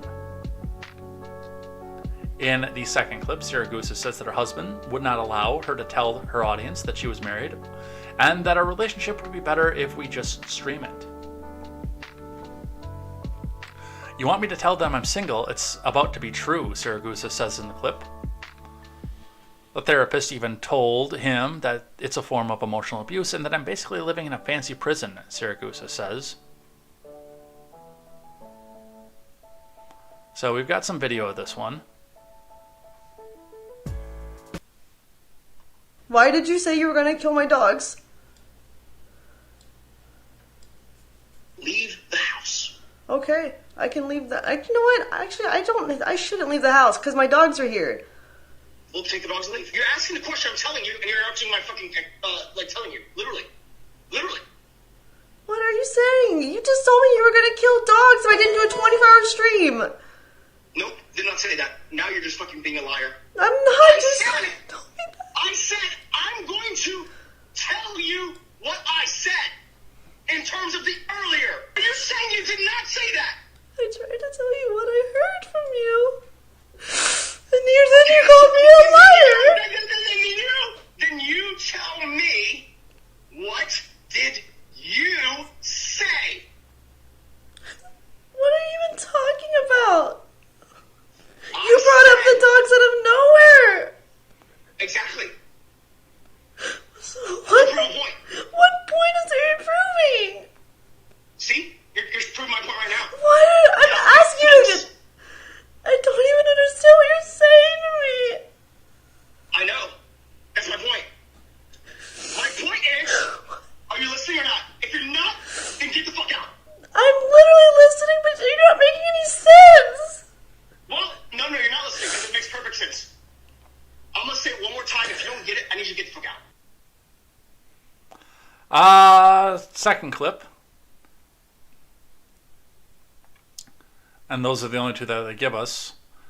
He forced her to continue saying she was single and commit to being a hot tub streamer. The therapist even told him that it's a form of psychological abuse and that I'm basically living in a fancy prison. And then he was changed for a bit, and then the hot tub matter arose, and he was like, oh, this is an opportunity. And then he turned into an asshole again when I agreed to commit to the grind because it was a good financial opportunity for us. I've been wanting to tell people that, let's just stream together. Just tell them that we're fucking married. Because it's our relationship would be better if we just stream them. And it's fighting all the time.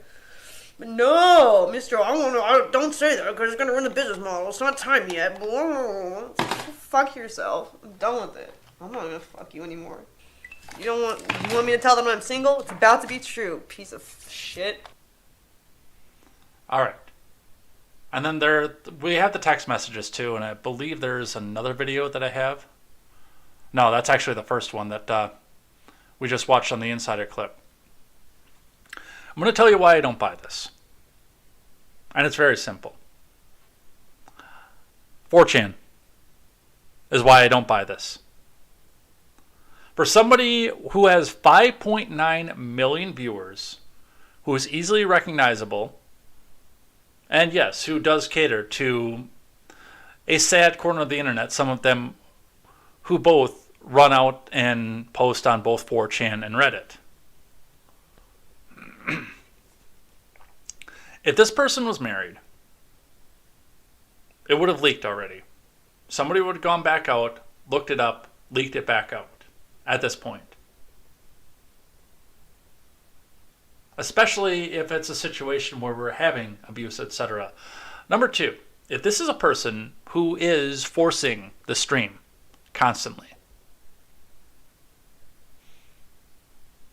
he's not going to come back out and do something that's going to jeopardize his own business model. While knowing that there's an army of 5.9 million simps waiting to come back out and ruin him financially if this is wrong. He didn't make that call without knowing full well that it was about to be broadcast all across the internet. That didn't happen. That is not a thing that happened. He knows that she's online. He knows that that she's out there broadcasting, and he's not going to say something like that in front of the world. If he can keep her subjugated for as long as he allegedly did, then he's smart enough not to make that mistake. That's why I think that this is staged. I don't buy a word of this.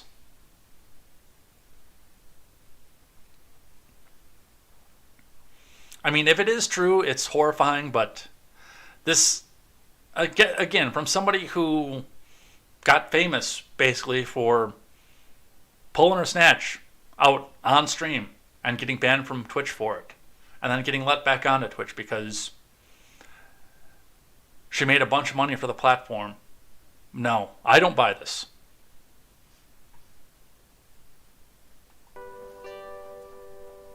Not a word.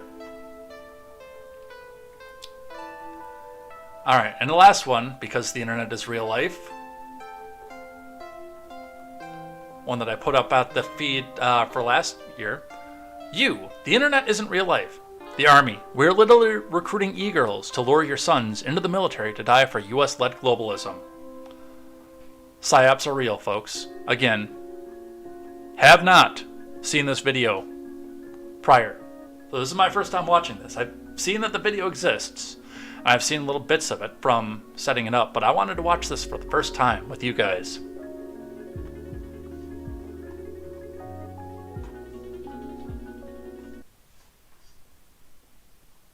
Hey, don't fall for the PSYOP, brothers. What if it was the best blowjob you've ever had in your life? What you're seeing is advanced warfare. The U.S. government is engaged in a large number of secret medical experiments, developing techniques for mind control to create a so-called Manchurian candidate. What is the extent of these brainwashing experiments? How did the CIA become involved in such far-reaching and disturbing research?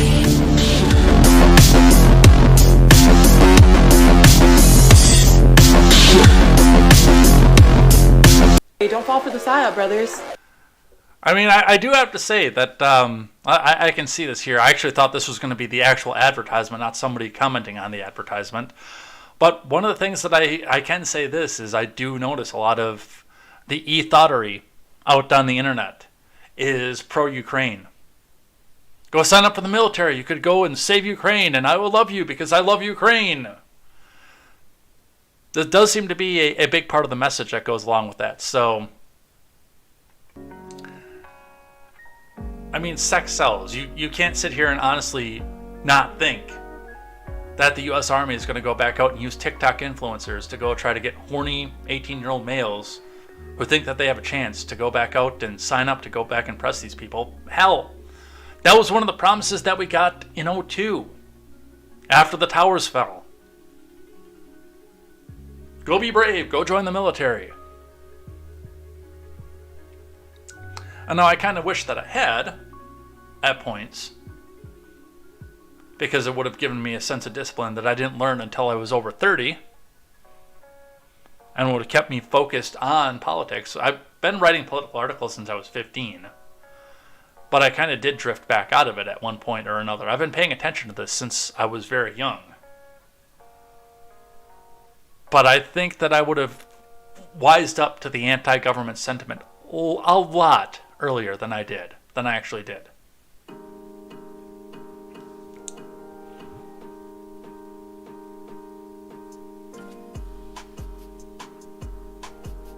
So, that's what we have for that. And it is 10:07. I think that means we're going to head out of here for the day because Daily Ignoramus starts up here. But before we do, our last piece on Monday is always checking in with the rules of acquisition. Checking in and seeing what it is that the Ferengi Society says that we should be doing as ultra-capitalists. Now, as we do this, I am an ultra-capitalist. If I was another species other than human in the Star Trek universe, I would be Ferengi most likely, because I would like to get myself into the Grand Treasury at the end of my life.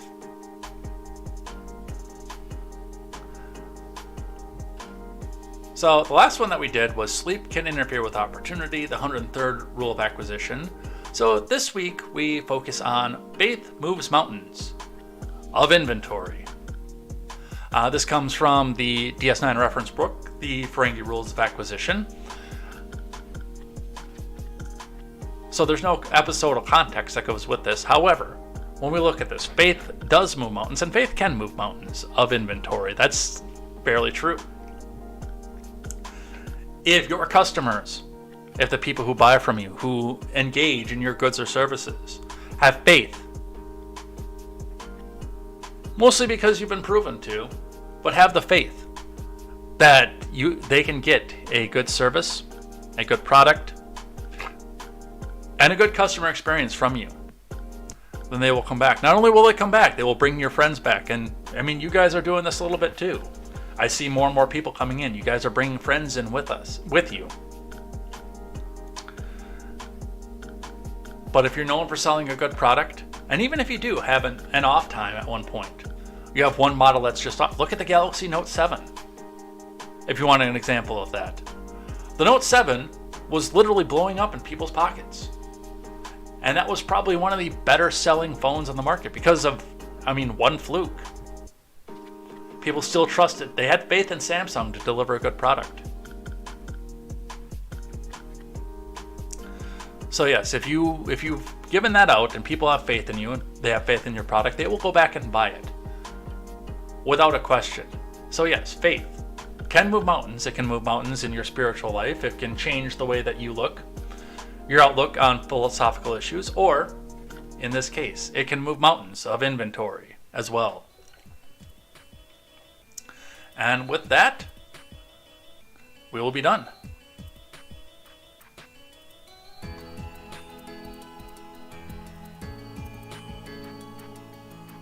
This is a good show. We got a lot done. We got through a lot of stuff, and yeah, we got into some of the psyop stuff. A lot of stuff that really matters too, because midterms are coming up. But I think it's time to throw up the outro music and head out of here for the day. Where's my outro music, by the way? It's not up here. Did I close the player? I must have closed the player. Oh, well, let's try it again. Found the player. All right, so we're going to head out of here. Yes, just announced times to be determined as to when we start, but we will be doing a midterm live stream right here on this channel, so come back. Otherwise, we'll be back here 99% later today for more Mass Effect. We'll be doing some of that. I do have some stuff that I have to get taken care of yet throughout the day, but I think I can get this done in the beginning of the day. I have to go get lids for canning. I went to make pickled peppers yesterday. I made jam and pickled peppers, but I didn't have enough lids to do both. So I gotta go get some lids and do some canning off of here, because that's something that we want to do. I want to try these pickled peppers in a couple months. But other than that, I think I've got everything else taken care of. I don't think I have to go out of town here yet today. So we will be back here tomorrow for more news, more headlines. Otherwise, later tonight for video games, I'm going to head over and I'm going to take the Twitch viewers over to the Daily Ignoramus. So definitely looking forward to seeing you guys over there and into the chat as well. Looking forward to some fun, some good times. And I do enjoy watching Stephen Ignoramus, even if I do mostly lurk through that. Otherwise, yeah, come back and join us here tomorrow. See what we come up with for headlines and what comes up in the news. They're going to ramp up the rhetoric now because we've only got a few weeks left before you make your decision. So looking forward to seeing you here tomorrow for the news that matters by the common man for the common man. We will see you next time, and until then, I am Jay Edgar, and this is Contemporary. Take care.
mom to go get his daughter from the car.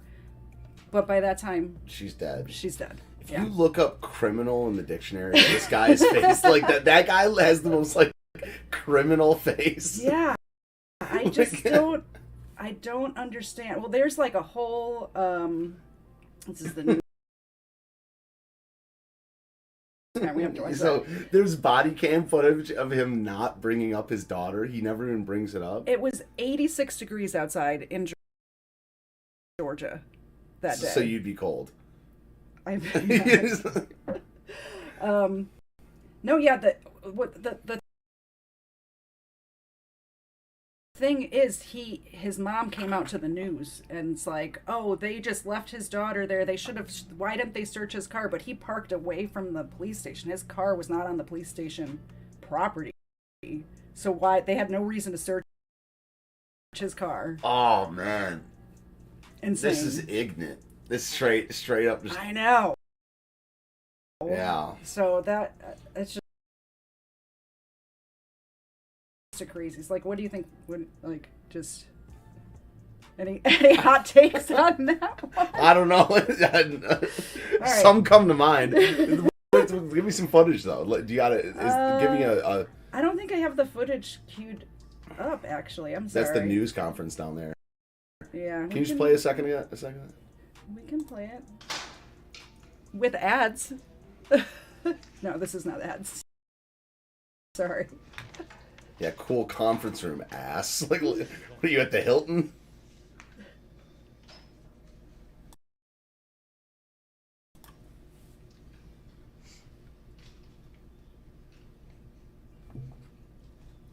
This is like your show. This is like one of your streams. It is like yeah. You're just like it starts the show and you're like.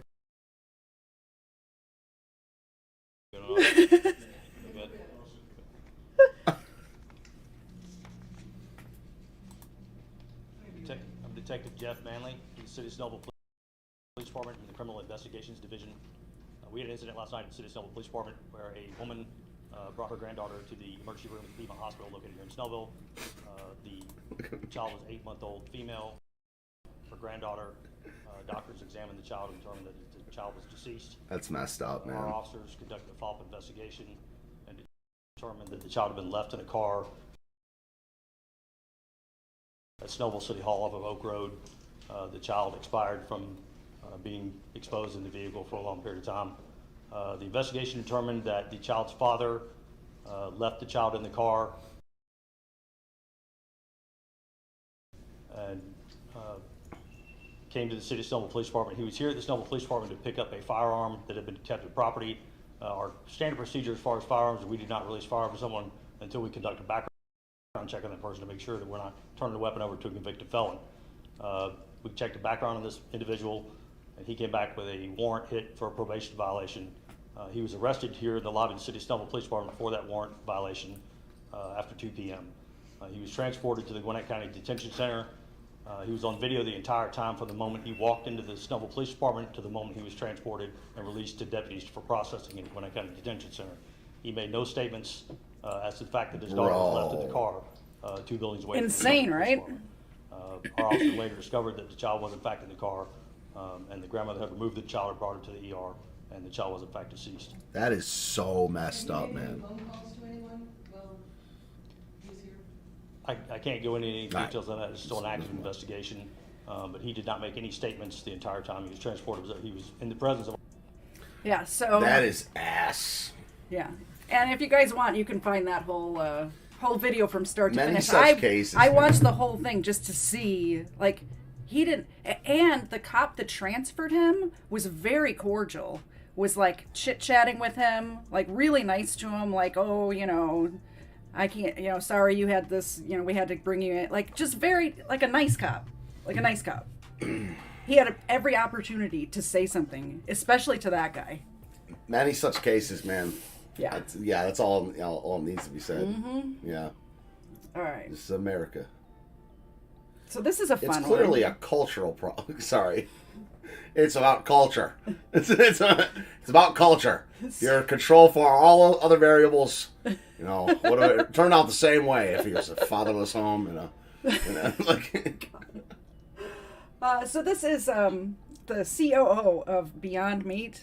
I've never tried it. Have you tried that stuff? Yeah, I've covered this. I've covered this case. Oh, you did? Yeah, we talked about this on my show. Yeah. Oh, Yeah. oh, Yeah. I missed some of your show.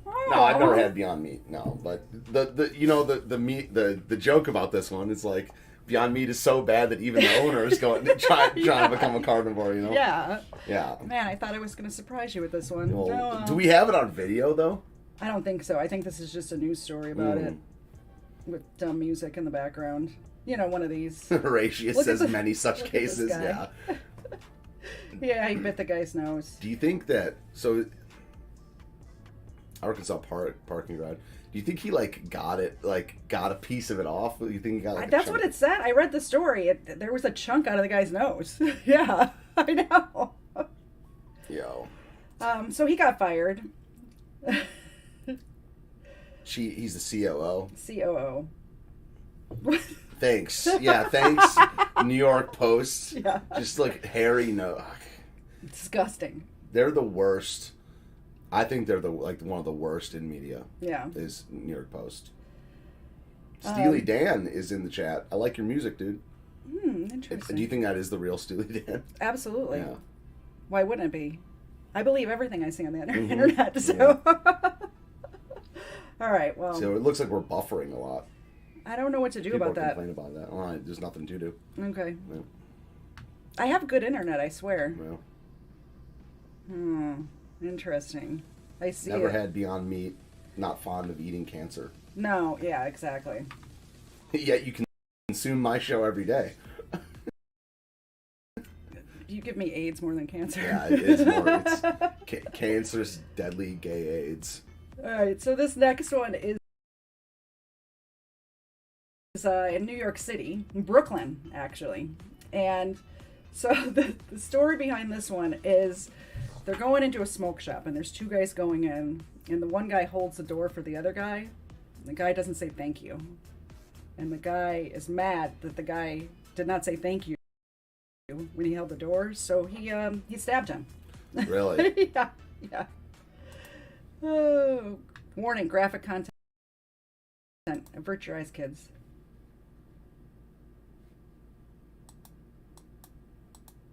There's no volume.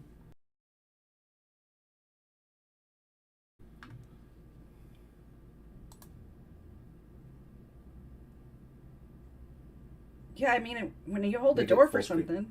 Make it full screen. Oh. I need a producer. When you hold the door for somebody, I expect a thank you. But I'm not going to stab somebody if they don't.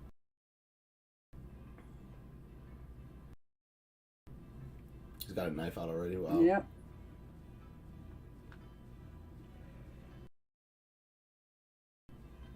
And we're going to stop it there. Oh, I see. You can see what happens. You can watch the whole video elsewhere.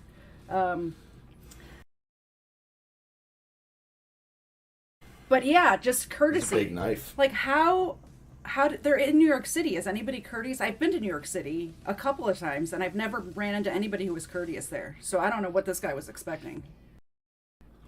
Have you been in New York? Yeah. Anybody courteous I to don't, you? I don't like cities. I don't know. Is it courteous? I don't know. People, I didn't have a terrible experience there, but it's I've had this is again. I'm always gonna make it about something that it isn't. It's about you. No, that's not what I'm saying. It's the hot take is expecting someone to say thank you, but they're the other side of it. I've had women they're in front of me and they stop in front of the door expecting me to hold the door for them. They'll stop. And I'm like, bitch, I don't even know you. I mean, I will always hold the door for a lady unless she stops like that. Yeah. If she stops like that, then no, I just wait. I'm like, what are you doing? I'm like, what are you staring at me for? Have you ever had? I've heard other guys tell me this. Had a woman get mad at you for holding the door for her? Like I could do it myself. Yeah. That That's just feminism. It's insane. Yeah, that's just feminism. Like, you know, it's like, I don't know. I'm never gonna be, because of my upbringing. I'm never gonna be fully like traditional. Yeah. But I am traditional in a sense where it's like, you know, usually when I'm like, if I'm gonna go on a date with a woman, I'm gonna pay. Yeah. Like, that's just basic dating, and like what's like chivalry 101, and it's like man code. Yeah, it's like man code. Yeah. Okay. Now, is that every date, or is that just first date? It's a good point. I don't know. I don't really go on, like, we're gonna get to the third date and we're gonna be talking about marriage. Gotcha. You know what I mean? I'm not saying I'm gonna get married after like a month, but I'm saying that, like, we're not gonna be dating forever. You're either going to see her as the mother of your children or not by the third date, is what you're saying. Yeah. Oh yeah. And then it'll be like, you know, from that point, we're just not gonna even go on date. You're just gonna come over. We're gonna hang out. Yeah. You know, and in that respect, I'm paying because I pay. You know, I pay my bills. So, you know, All you right. can see the gears turning. Can you close out of these tabs as you go? It's kind of bothering me. You can right click and click close tab. I can. Just say close at the bottom. God, Yeah. I need a producer so bad. I'm just helping you out. Just helping you out on the spot. All right. Moving right along. Those.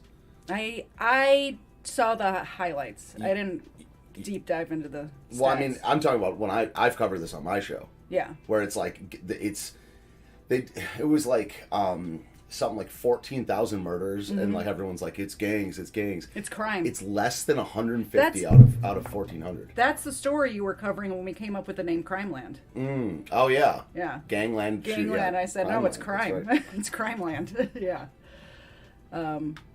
Yeah, shootings and stabbings and even fists and like stomping. They stomp people all the time. Yeah, it's kills called them. ghetto stomping where I'm from. Yeah. Yeah. Curb stomping, that sort of stuff. No, curb stomping is something way more violent.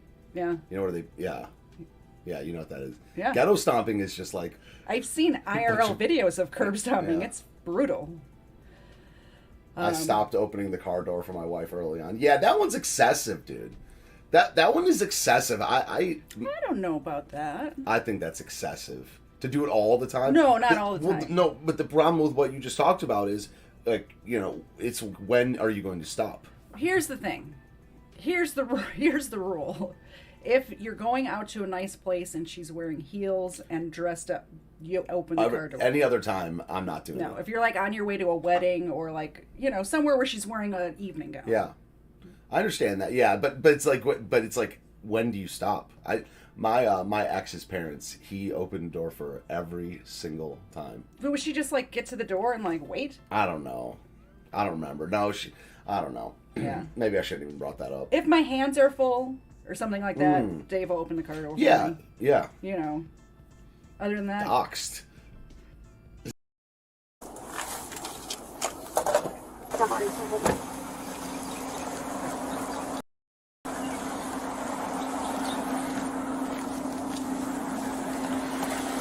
Roll the window down.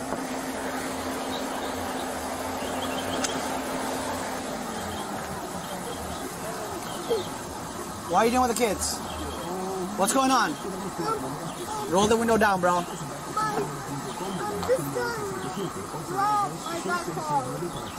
These not your car? Step out of the car. Step out of the car, bro. Okay, step out of the car. Help me on it. He's Is messed that up. you? Yeah. All right, let me figure it out. Okay, put that bottle away. Put that bottle away.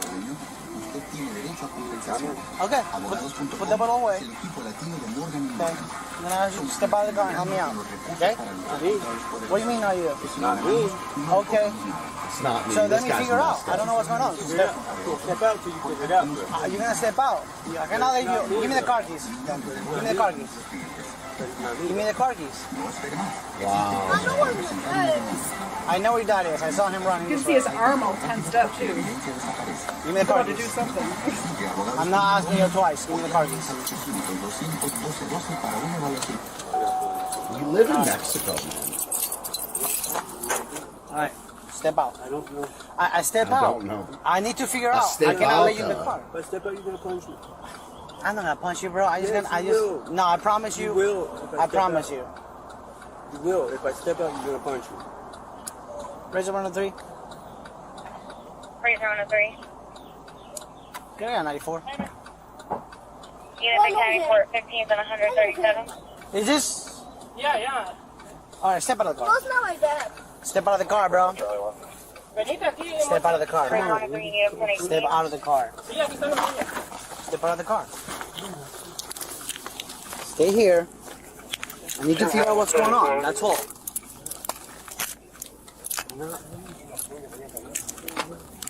Razor 103.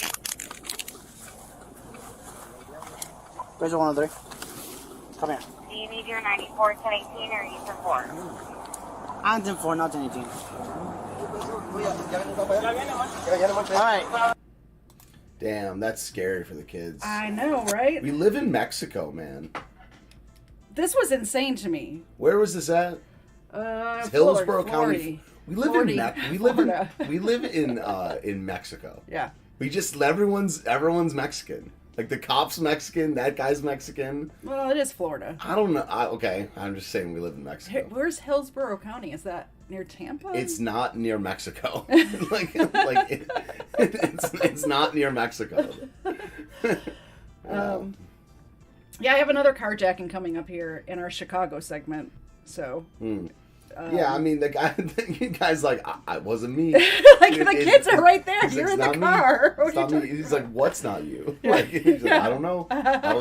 What don't you know? I don't know nothing. Like, that's sad, man. He's clearly on something or drunk or something. Yeah, and thank goodness those kids spoke up. Like, you know. I will say that headline and the kids didn't. That guy was going to jail, even if he was there dead. You know what I mean? Like, that's an interesting headline, and it's funny they said that. But look, that guy was going to jail no matter what. Yeah, exactly. All right. Excuse me.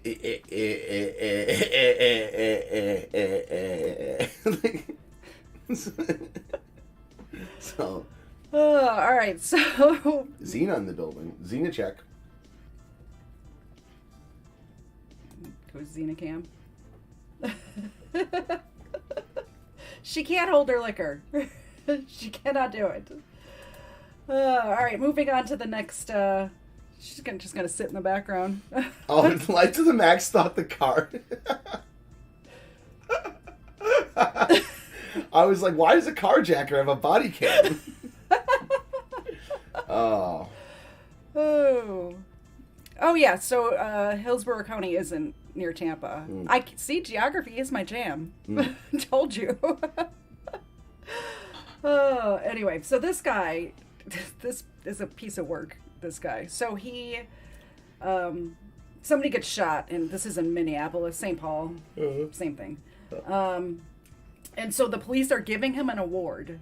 And they allow him to say a few words. And this is what this guy chooses to use his few minutes of time in the spotlight on. It is my great pleasure to present you with the Chiefs Award for Valor in recognition for your heroic efforts. Congratulations. Thank you.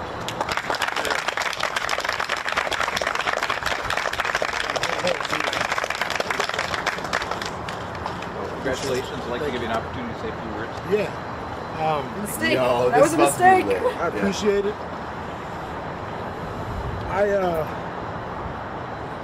I feel like I did what anyone would have done with the little bit of training that I have. I'm a certified firearms instructor. I work in this high school in Minneapolis. I'm a dad and a husband and a wonderful community member. That day, 9 of your squad cars raced past us as I was flagging them down. It said in the letter you sent me. And that was a potential of 18 people. 18 people could have stopped to help preserve life. But 18 people chose to go to a potential threat. And I recognized the man had a pistol and we didn't know what he was doing. I do appreciate the recognition, but I won't keep this stuff. This will go to my mom, and this will probably go to my son, because I'm very uncomfortable being here with you guys. I do not rock with the police. But I appreciate you giving me the opportunity to say these things. And I just want folks to know that they don't keep us safe. We keep us safe.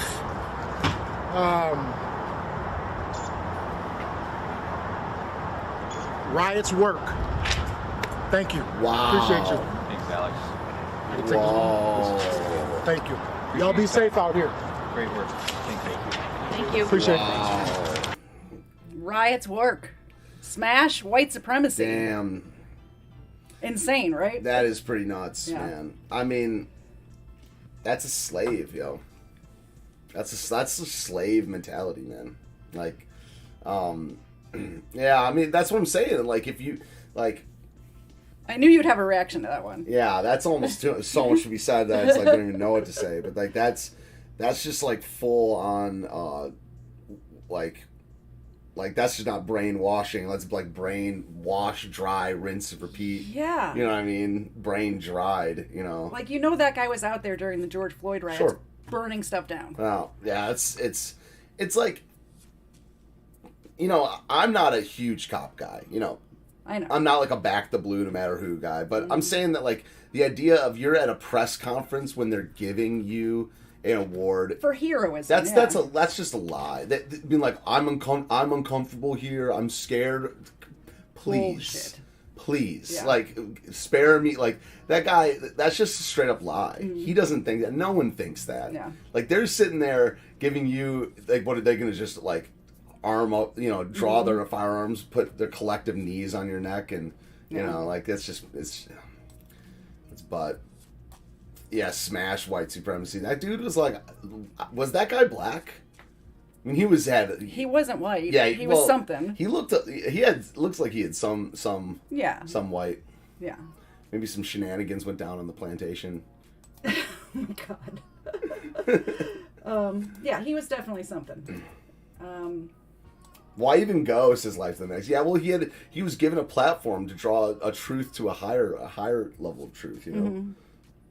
Yeah, Do I get exactly. to give a speech? Okay, I'll come.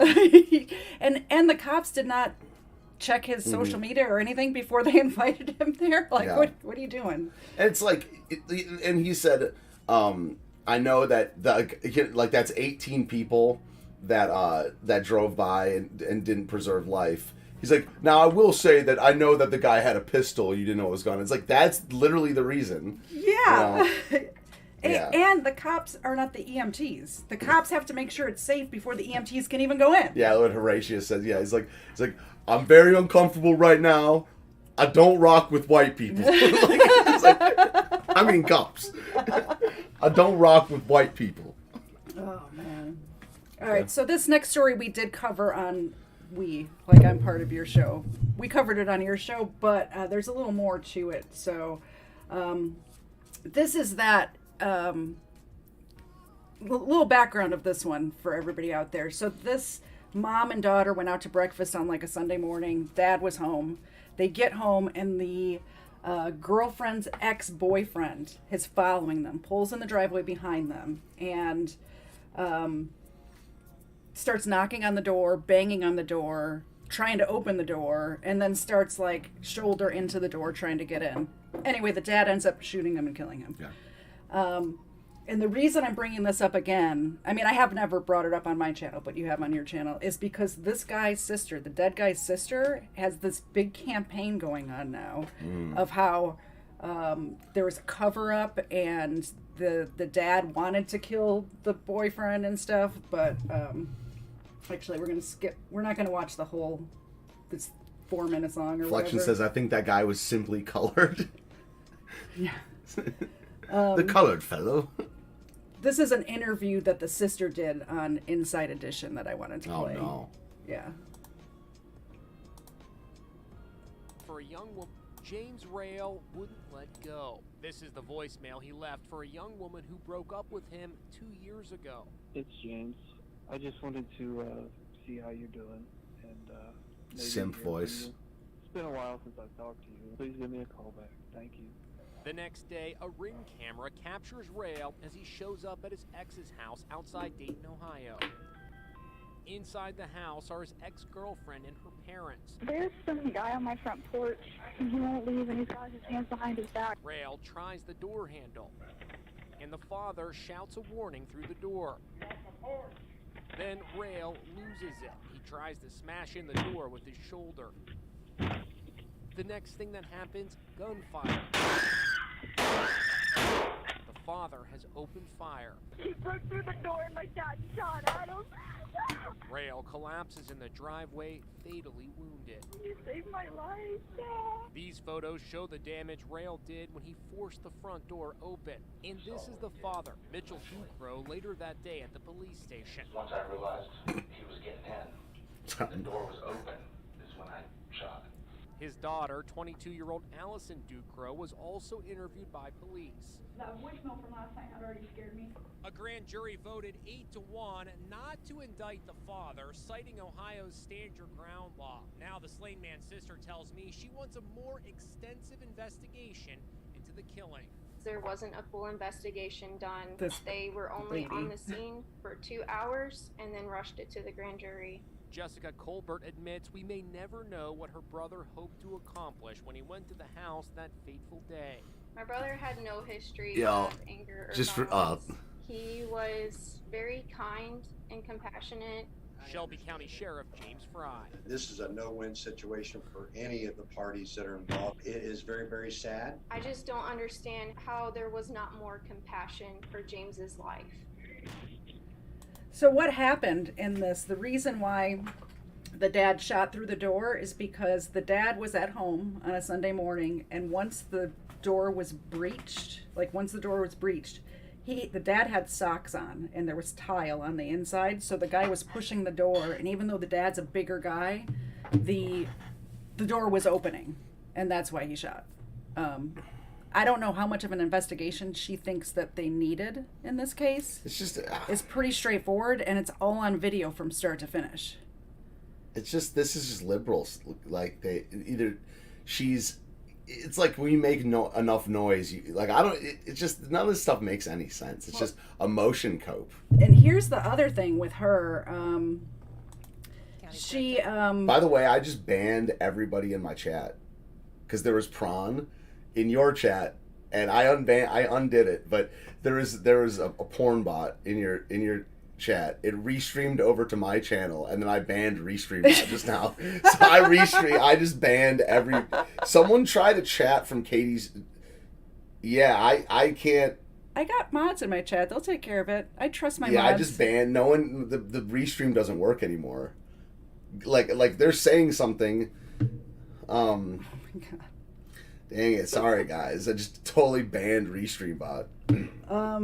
So we're only getting your chat now? Nobody knows what he intended as he's breaking down the door. Yeah. So I was gonna say something. That's usually true. Oh, the sister put out the video was released after the charges were dropped or whatever, and she edited the video because the whole time that he was trying to break in, the family was saying, "We have a gun, you need to go away." And this is before he started banging down the door, like with his shoulder or whatever. And she took the audio out of them saying, like, warning him to get off the porch, and is putting that out into the world saying, "Look at what happened. He was just knocking." Like, this is just how they roll with this is how just that whole liberal thing works. Like where we didn't do nothing. It's like that one where it's like, yeah, it was wrong for him to have a gun, but it was wrong for the store to have a gun also. Yeah. Like, it's like, dude, that's just not the way it works. So you think we can fix Restream or? No, I mean, no, it's no, broken I don't. forever. I don't. Yeah, it's not going over. I mean, just go over to Katie's channel. She needs the clicks more than me. Seriously. Yeah. I'm way less popular. It's than like Steven it's is. just not because Life to the Max is not showing up over here. So I unbanned Restream. Let me try to do it again. I can't believe you banned Restream. I did. I have to fix it in my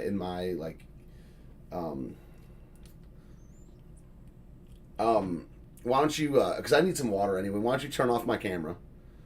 Click the eye next to my camera. Hold on. I know how to do this. Give me a second. Okay, I'll be right back. I'm going to get my water in my computer and try to fix that. Okay. I'll just... yeah, just do whatever. I'll just talk for a while. I'll Cool. say all the words on your channel. Cool. Sounds good. I do as well.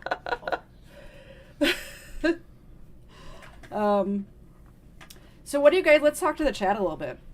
If you want to talk to me, you need to come to my chat though, because we haven't fixed it yet. But let's see what the chat is saying.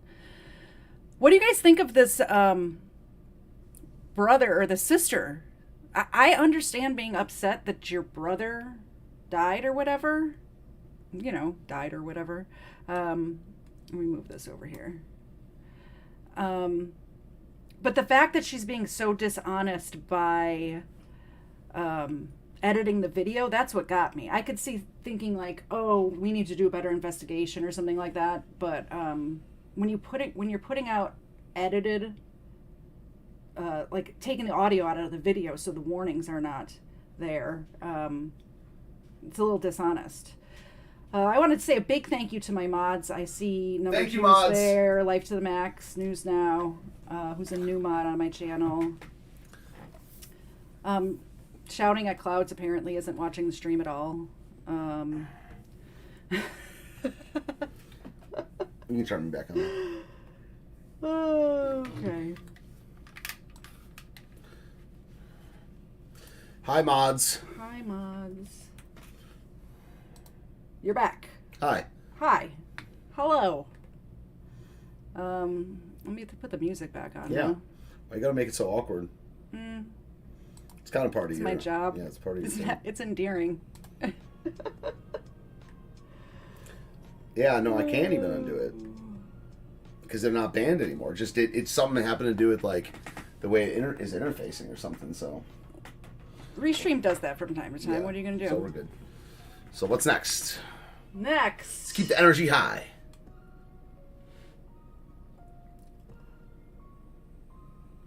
Oh, this is a fun story. So this is one of those, those daytime court TV shows. Oh, yeah, I know this clip that we're about to watch, yeah. Play Okay. it. Yeah, play it. Um, Yeah, this went viral. Yeah. yeah. I had never seen it before. Yeah. It's old, I guess, but I had never seen it This before. went viral less than a week ago. Okay, so that's when yeah, I saw- yeah. that's This when I is saw it. yeah. Instantly like a child in my People own in house. love, they yell at each other all the time. Oh, but that's They true. don't have Ask him, nothing he's to been do. married for how long? Over 20-something years. Over 20 Look at him though, he look mad. You don't look happy, brother. You don't look happy.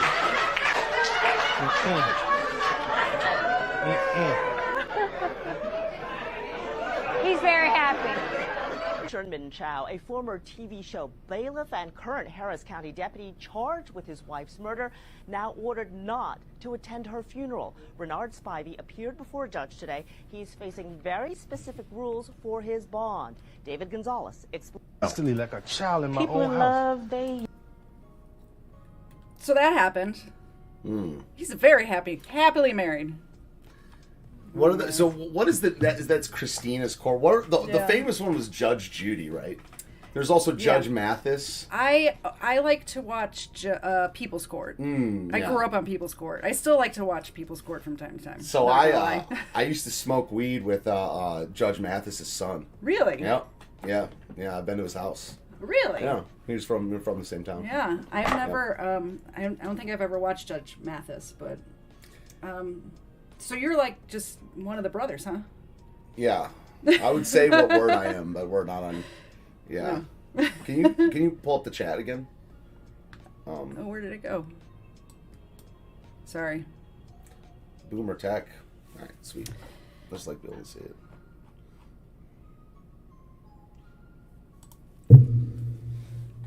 You're good? Yeah, we're good. Okay. Look, hold on. Yo, you need a producer so bad. There we go. Now we can do the music and the. Yeah, you don't. Where's the chat though? What are you doing? Oh. Because I tried to do that. Yeah. Okay. All right, moving along. Can you close out of those tabs though? Yes. No, I'm just messing with you. I just like I like knowing how much we have left. Yeah. It's important. It's like I need a producer or something. Yeah, you'll get there in about 1,000 streams. Which is why you should do it more often. All right, so this story, I'm going to give you a little background on this one. These two, lab tech people were murdered, lab researchers. Have you heard this one already? Okay. So they had an Alexa in their house. And you know how Alexa supposedly doesn't listen unless you say the control words? That makes no sense, by the way. It's like, it doesn't listen unless you say the control words, which means it has to be listening all the time prior to the control words. Yeah, exactly. Well, they believe, the police throughout their investigation believe that these criminals, the murderers, were in the house ahead of time and then stayed in the house after for hours or whatever. And there was an Alexa in the house, so they're trying to get the records from Amazon to get the recordings of this. So we're going to find out very shortly through this case if Alexa is indeed listening all the time. I'm going to say Alexa a bunch of times, so everybody at home who has an Alexa, it's going to be activated. I have automatic resting disrespect for people that use Siri and Alexa. Yeah. It's like I'm not into you're invading my sensory space with you and your robot. Yeah, exactly. It doesn't mean that I can't like you. It's that you're starting behind. Yeah. You're definitely starting behind. Yeah. I don't have that. Yeah. I have video surveillance. Well, I've resting disrespect for you for other reasons. So. Absolutely. Yeah.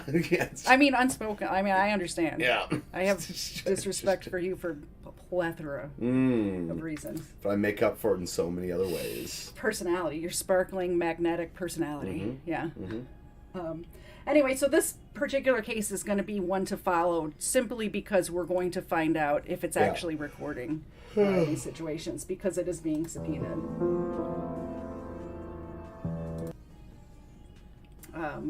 Police in Missouri continue to investigate the killings of two South African research scientists. That's not American, but South African. You all can read it. I can't read. I can't see. I can't read. The authorities identified. Police are asking local residents who have home video surveillances to call them. All right, these videos are dumb. I don't know why I even...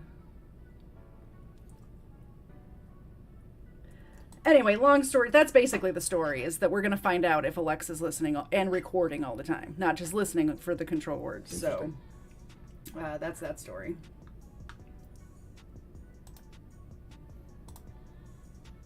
Okay, this one I pulled up just because this is the town... this is a little overseas news, a little overseas crime, but this particular town is where my mom's side of the family is from. So I've been to this little small town in England. But this guy, drove his car through this woman's bedroom. And it's just, the pictures and stuff are crazy. So this man in Bolton, England, drove his SUV through this woman's house, and when I saw that photo, I'm like, I need to put this in the roundup. Just look at that! Holy cow! So the sad part about this is this 92-year-old woman did not die from her injuries, but she was in the hospital with severe injuries and ended up dying from other causes. So she never went home after this. Wow, that sucks. She's 92. Yeah, she was 92. But look at this guy's face. Yeah, he probably seems like he's a white guy, but he seems like he has a dark past. Wonder which side of the family. Most American criminals do have a dark past, present and future, by the way, too. Oh man. International roundup, by the way. Oh, maybe I should do an international roundup. This is like the only international story I think I have. And like I said, the only reason I saw it is because I happen to have been to this really tiny place in England. Okay, Youngstown Police. Yep. This is one to just follow. Right. There's not a lot on it right now. Yeah. But they this woman went missing in 2017, and they found her remains this week. So off of Thornhill, so at least we'll watch the little video about this. In a wooded area off of Thornhill, so at least one person knows what happened. Oh, Double look at D. me clicking the wrong button. Stop. You're so funny with technology, man. Oh my god. It's gonna play an ad So now. at least Watch. one Oh, no, it person didn't. knows what happened. The mystery surrounding the 5-year disappearance of a Youngstown woman deepens as police are able to identify her remains. Good evening, I'm Dave Sess. For nearly 5 years, friends and loved ones of Amy Hambrick have been waiting to learn what may have happened to her after she disappeared. As First News senior reporter Jerry Ricciuti tells us, word that her remains have finally been found only leads to more questions about how she died. As family members watched, Youngstown police announced a set of human bones discovered late last month, wrapped in a cloth, were of their loved one. The skeletal remains discovered on August 26th were confirmed to be Look at that that guy's of hairline. Amy Nicole Hambrick. Yeah, Amy looks disappeared familiar. back in November 2017 after leaving home to visit a friend in North Jackson. Since then, family and friends have held vigils and conducted searches while police chased down clues. Tips and rumors of Amy's location ranged from all over our valley to different parts of North America and even as far as South America. The bones were South discovered in a Africa. wooded area here off of Thornhill Road on the east side of the city by a woman who was walking with her dog. No, Now, can the we fact not that with the this family hat? says she was Can last we not? seen leaving her home on the west side has them West wondering side? how she ended up here and why. Although Why Amy's are you identity wearing was that? confirmed through dental records, it took several weeks to assemble her remains. Digital reporter Joe Gorman was permitted to watch as anthropologists from YSU did their work. They could just take these pieces and put them back together and put them in the correct order they're supposed to be in. It was fascinating. At this point, the cause of Amy's death is still undetermined, but understanding the conditions she was found, investigators believe at least one person knows what happened to her. We're asking to speak to either Obviously, that one person individual, knows. because there's clearly a side of the story here, or anyone that has information about her discovery. In Youngstown, Jerry Ricciuti, WKBN 27 First News. So that'll be something to watch. I'm glad that I'm glad that they found her, because there's been cases that it goes 15 years, 40 years Yeah. in some cases, where the family just never knows what happened. So at least this family can have some sort of closure and bury their loved I one. need some closure with how the people looked in that video. Like every everyone was single one of bothered. them. Like that guy with his like symmetrical hairline, The sausage fingers the on the sausage keyboard. fingers, the guy's Yeah, face, yeah. the guy's hat. Everything just Yeah. bothered me there. Serious crime show, by the way. It's not. Very unserious crime show. The Skeletor remains, yes. Moving along. Look at me getting better at the tech as we go. Yeah, that guy was a weirdo. Yeah, 100%. Okay. New subway rider. New euphemism just dropped. New euphemism just dropped. Subway rider. So this is the suspect. There was a string of stabbings in New York City recently that I'm sure some of you have heard about, and they caught the guy. So that's what this story is about. So it's just the perp walk. Surprise! Again, if you look up criminal, like that guy just looks like a criminal. Why'd you snap Charles? Sawan, did you do it? What were you fighting about? Did you know Charles? He looks lost. What's happening? Yo, frickin' abort, dude. What just happened? I don't know. Did we die? Close out that tab, first of all. I can't. Oh, no, just chill out. Oh no! All right, hang on. You can get this. This is like erratic. What happened? Here you go. Here's the one that we're going to do next. Yeah. Okay. So, All right, I don't know what happened there. that was crazy. Did you all see that, or was it just on our? Yeah, no, they saw it. Oh, Yeah. So anything that's up here, there. See? Yeah. Is that- Now, is that how this this program's called OBS. And the way, yeah. Oh, man. That's funny. So, anything that's up here, there. See? Is that how this works? Oh, man. This program's called OBS. And the way, yeah. Oh, man. That's funny. Um, So I thought that was a fun perp walk that I was going to show you. That guy looked. That Yeah. just like looks like. That just looked like a criminal, man. But they caught the guy, which is good news. Yeah. All right, so this thus begins our Chicago segment. So actually, we're going to go here first. No, we're not. Yeah. So this is the area that I used to live in, and these are all the crimes that What's happened. it called? This is the 16th district outlined in green, and then this is the 17th district outlined in blue. And I grew up over here, and then once I moved out, I had like apartments in this area over here. What are all those? These are all the crimes These are all the crimes. So happening in one. What time period? These are assaults. I think it's this year. Robberies. Weapons violations. Dude. The little skulls are first-degree murders. Homicides. Yeah. So you know how I like the maps, and I found this map of where I used to live, so we're looking at it now. I should have found one for where... never mind. What is this on? Let's just Google. Yeah. So you can look this up on Google, like where all the crimes are? Shit. Yeah. Yeah. This is a crime show. We know how to do that stuff here. So this thus begins our Chicago segment. Yeah. What happened to that other... It was it's the last tab. Oh, right. All right. Okay, so this woman in Chicago is charged with dismembering her landlord, and they put her... Wow. She put her in the freezer because she was getting evicted. So not only is she not paying her rent, then the landlord's like, hey, I'm going to have to evict you if you don't pay your rent. So she just murdered the lady and put her in the freezer. Wow. So do you want to guess of... No. Do I need to? Yo. Do you want to guess? Many which such one cases here, yeah. by the way. Yeah. So Sandra Kolalu, age 36, killed this nice little old lady. Super American name, by the way. For asking for the rent that she was owed. So that's just an insane story. Oh, I hate You have to that watch an so ad. much. No. Cut it. Nope, Got it. not happening. Why is nothing happening? Oh, it's in between songs. All right, so this story's crazy. Have you seen this carjacking? This video of this carjacking? No. All right.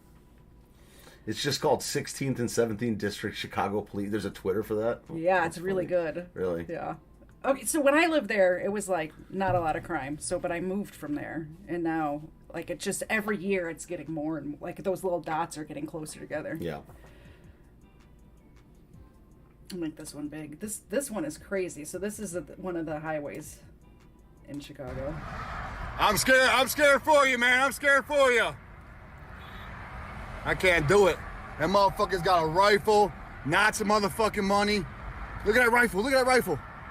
Look at the clip.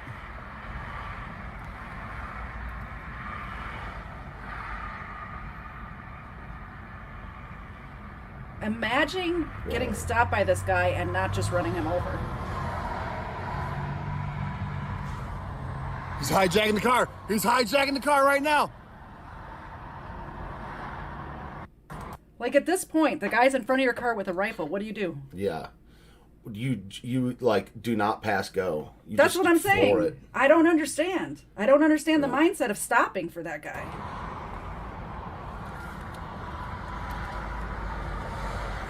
Hey, drive off, man! Hey, drive off! Oh my God.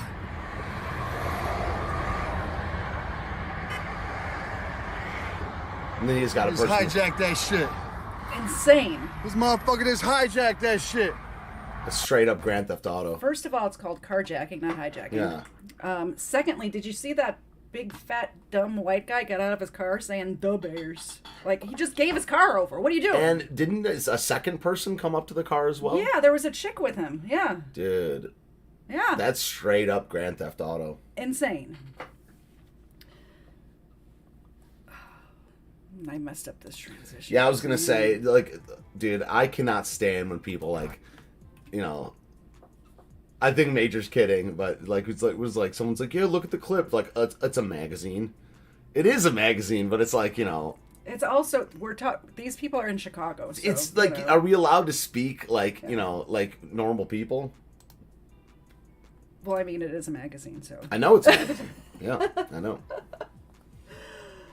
Oh, I don't remember what this is, so cool. I guess we're just gonna be surprised. It's only 19 seconds long. It's gonna be a surprise. Oh, okay. So, okay, wait, this is good. I remember what it is now. I know I always have a lot to say about women cops. What was it? Pants near the feet, cross the street. Look at nice stop, nice pause game, Skronk, by the way. Pants near feet, cross the street. Yes, that's the saying. I personally think women cops should not be in combat roles like this, but this chick does pretty good, and that's why I say that's this why one. you've encountered one case, and now you've recanted your position. No, I have like, not. Oh, it's like, yeah, but I know one of the good ones. But therefore, like, props due where props are due. Watch this. She pulls a hockey move on this guy. Damn, what the fuck? Get down. Hey, tweaking, I need man. another car. Hey, ass tweaking. This is not well done. Hey, tweaking, man. That was not. That was not well done, man. First of all, Look how weak she is. Got him dude. to the ground. I know, but most of the time the guy just punches the girl in the face and he runs away. This is such like, look how weak she is, dude. Look, damn, like this, like it's not like that. To that moment was okay. Hey, what the fuck? Look at this though. Look at how weak she is, dude. She's like, You need to do a kidney shot. Like, if that was me, I would have punched Hey, him. tweaking. Hey, ass tweaking. Put your hands on. Hey, tweaking, guy. Yeah, so that's why I saved that one, because there was one case, not many such cases, just one. One such cases. One such case. Okay, so we've been going for an hour. That's good. All right, so. Time to flee the scene. Oh, this is fun. We need sound for this one. We'll start.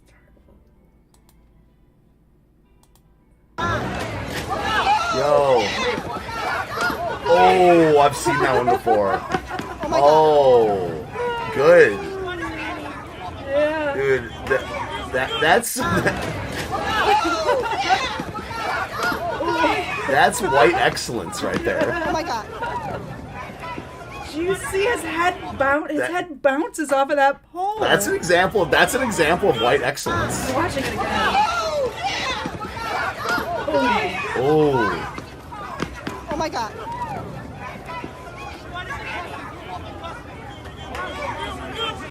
So yeah, the Chicago.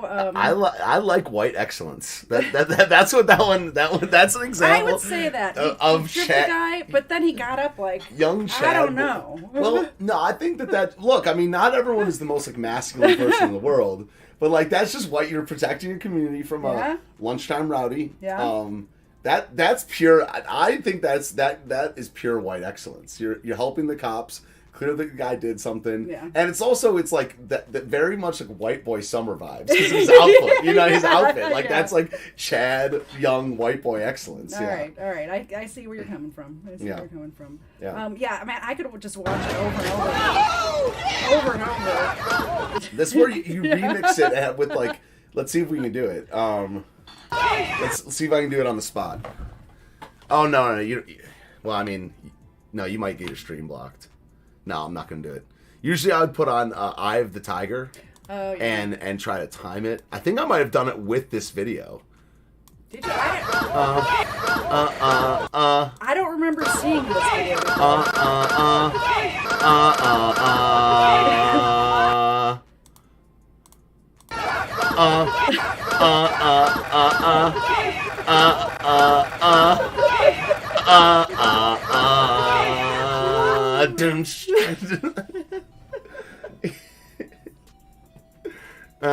See?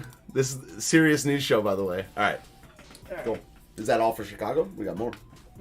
I think that's it. And then I have a couple of longer stories, and then we're done. Cool. I can't wait. I'm just kidding. What is up with my mouse jumping around? All right, here's one. Another shorty. This guy holds on to his shit as long as he possibly can. Oh, I messed up the... yeah, there's no sound. Look at this guy fighting. He's trying so hard.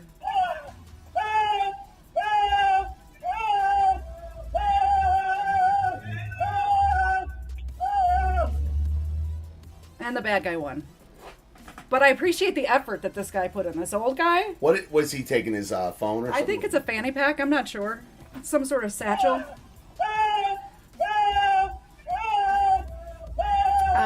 So you want to know what was in that fanny pack? What?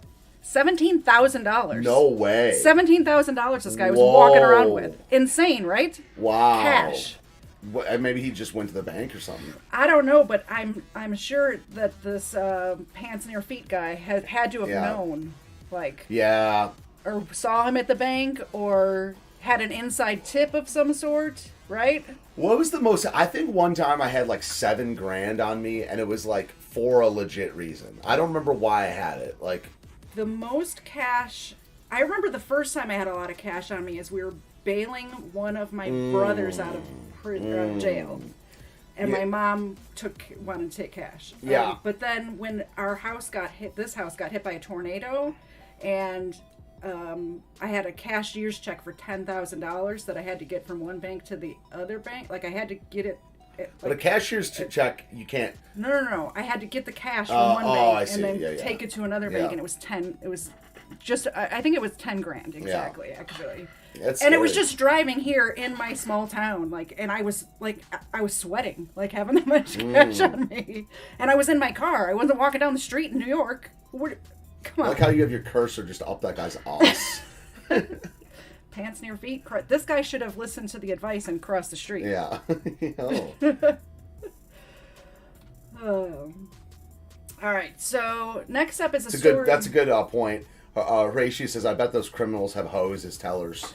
There was another story that I point. saw recently, and I don't know why I didn't put it in the roundup, but I saw it recently, and it was exactly that, and they got busted. One of the tellers had criminal boyfriends, and it was a couple, like a not elderly, but older, like my age, so middle age. Elderly.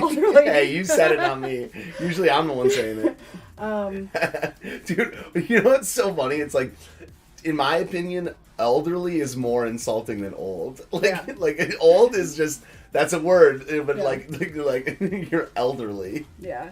It was not you. It was D, and it was the pitchfork incident. I would have left him. It's just me.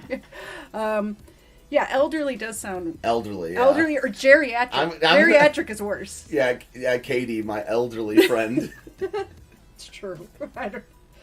I'm aging gracefully. But yeah, he had this bag with $17,000 cash in it. Ridiculous. Sucks. It's not ridiculous. Fun. It's not fun carrying that kind of cash around. No, and now I see why he was fighting so hard. Help! Ridiculous. I don't know what to say. All right, so this next story, you actually sent me this, and when you did, I have done a deep dive. I've been following this case for years, and this is Sherry Papini. Yeah.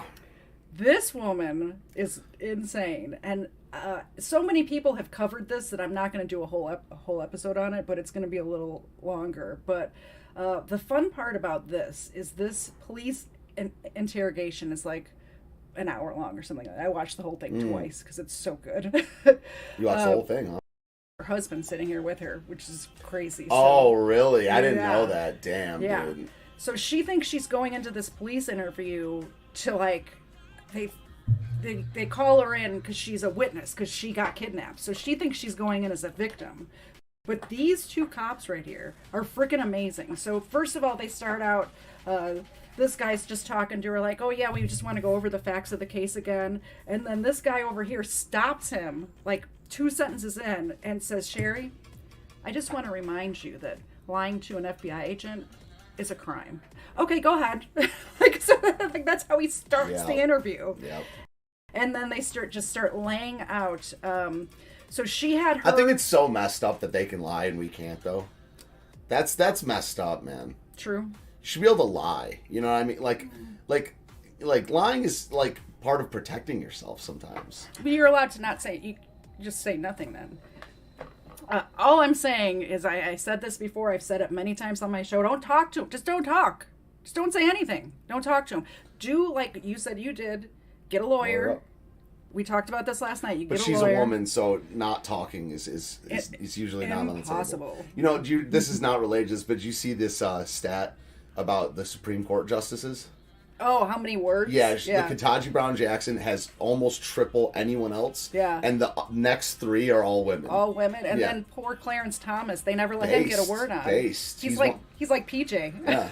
Oh, poor PJ. Poor PJ. Play it. Well, this is a 24-minute. Play it. Yeah. You're going to get an ad. It's Fox. Any painter can paint, but only CertaPro. Turn the volume up. You had your cursor right on it. Skip ad. Yo. Boomer. If you want to keep the leave, I'll ask Keith nicely to leave. If you don't want to keep the leave, then he can sit here. All right, so this is the part of the video. So they've laid out, they've taken all these pictures of the place where she was staying during this month she was gone, and it's like, is this the room you? Because she described this guy's apartment exactly, because she figured if she's ever going to get questioned, if it's real, she'll. Oh yeah, that is them. All right, we're just going to talk about it. That's Howard's campus. Stop. Shut. So we're just. Oh man. Calm down. We got this under control. Okay, so they collect my thoughts. So they have all these pictures of the place, and so in her head she is going to describe the place where she really was, so that she can't forget down to like little details, like the way the bathroom was laid out was weird. It was like the toilet was first and then the sink and then the tub, which is unusual.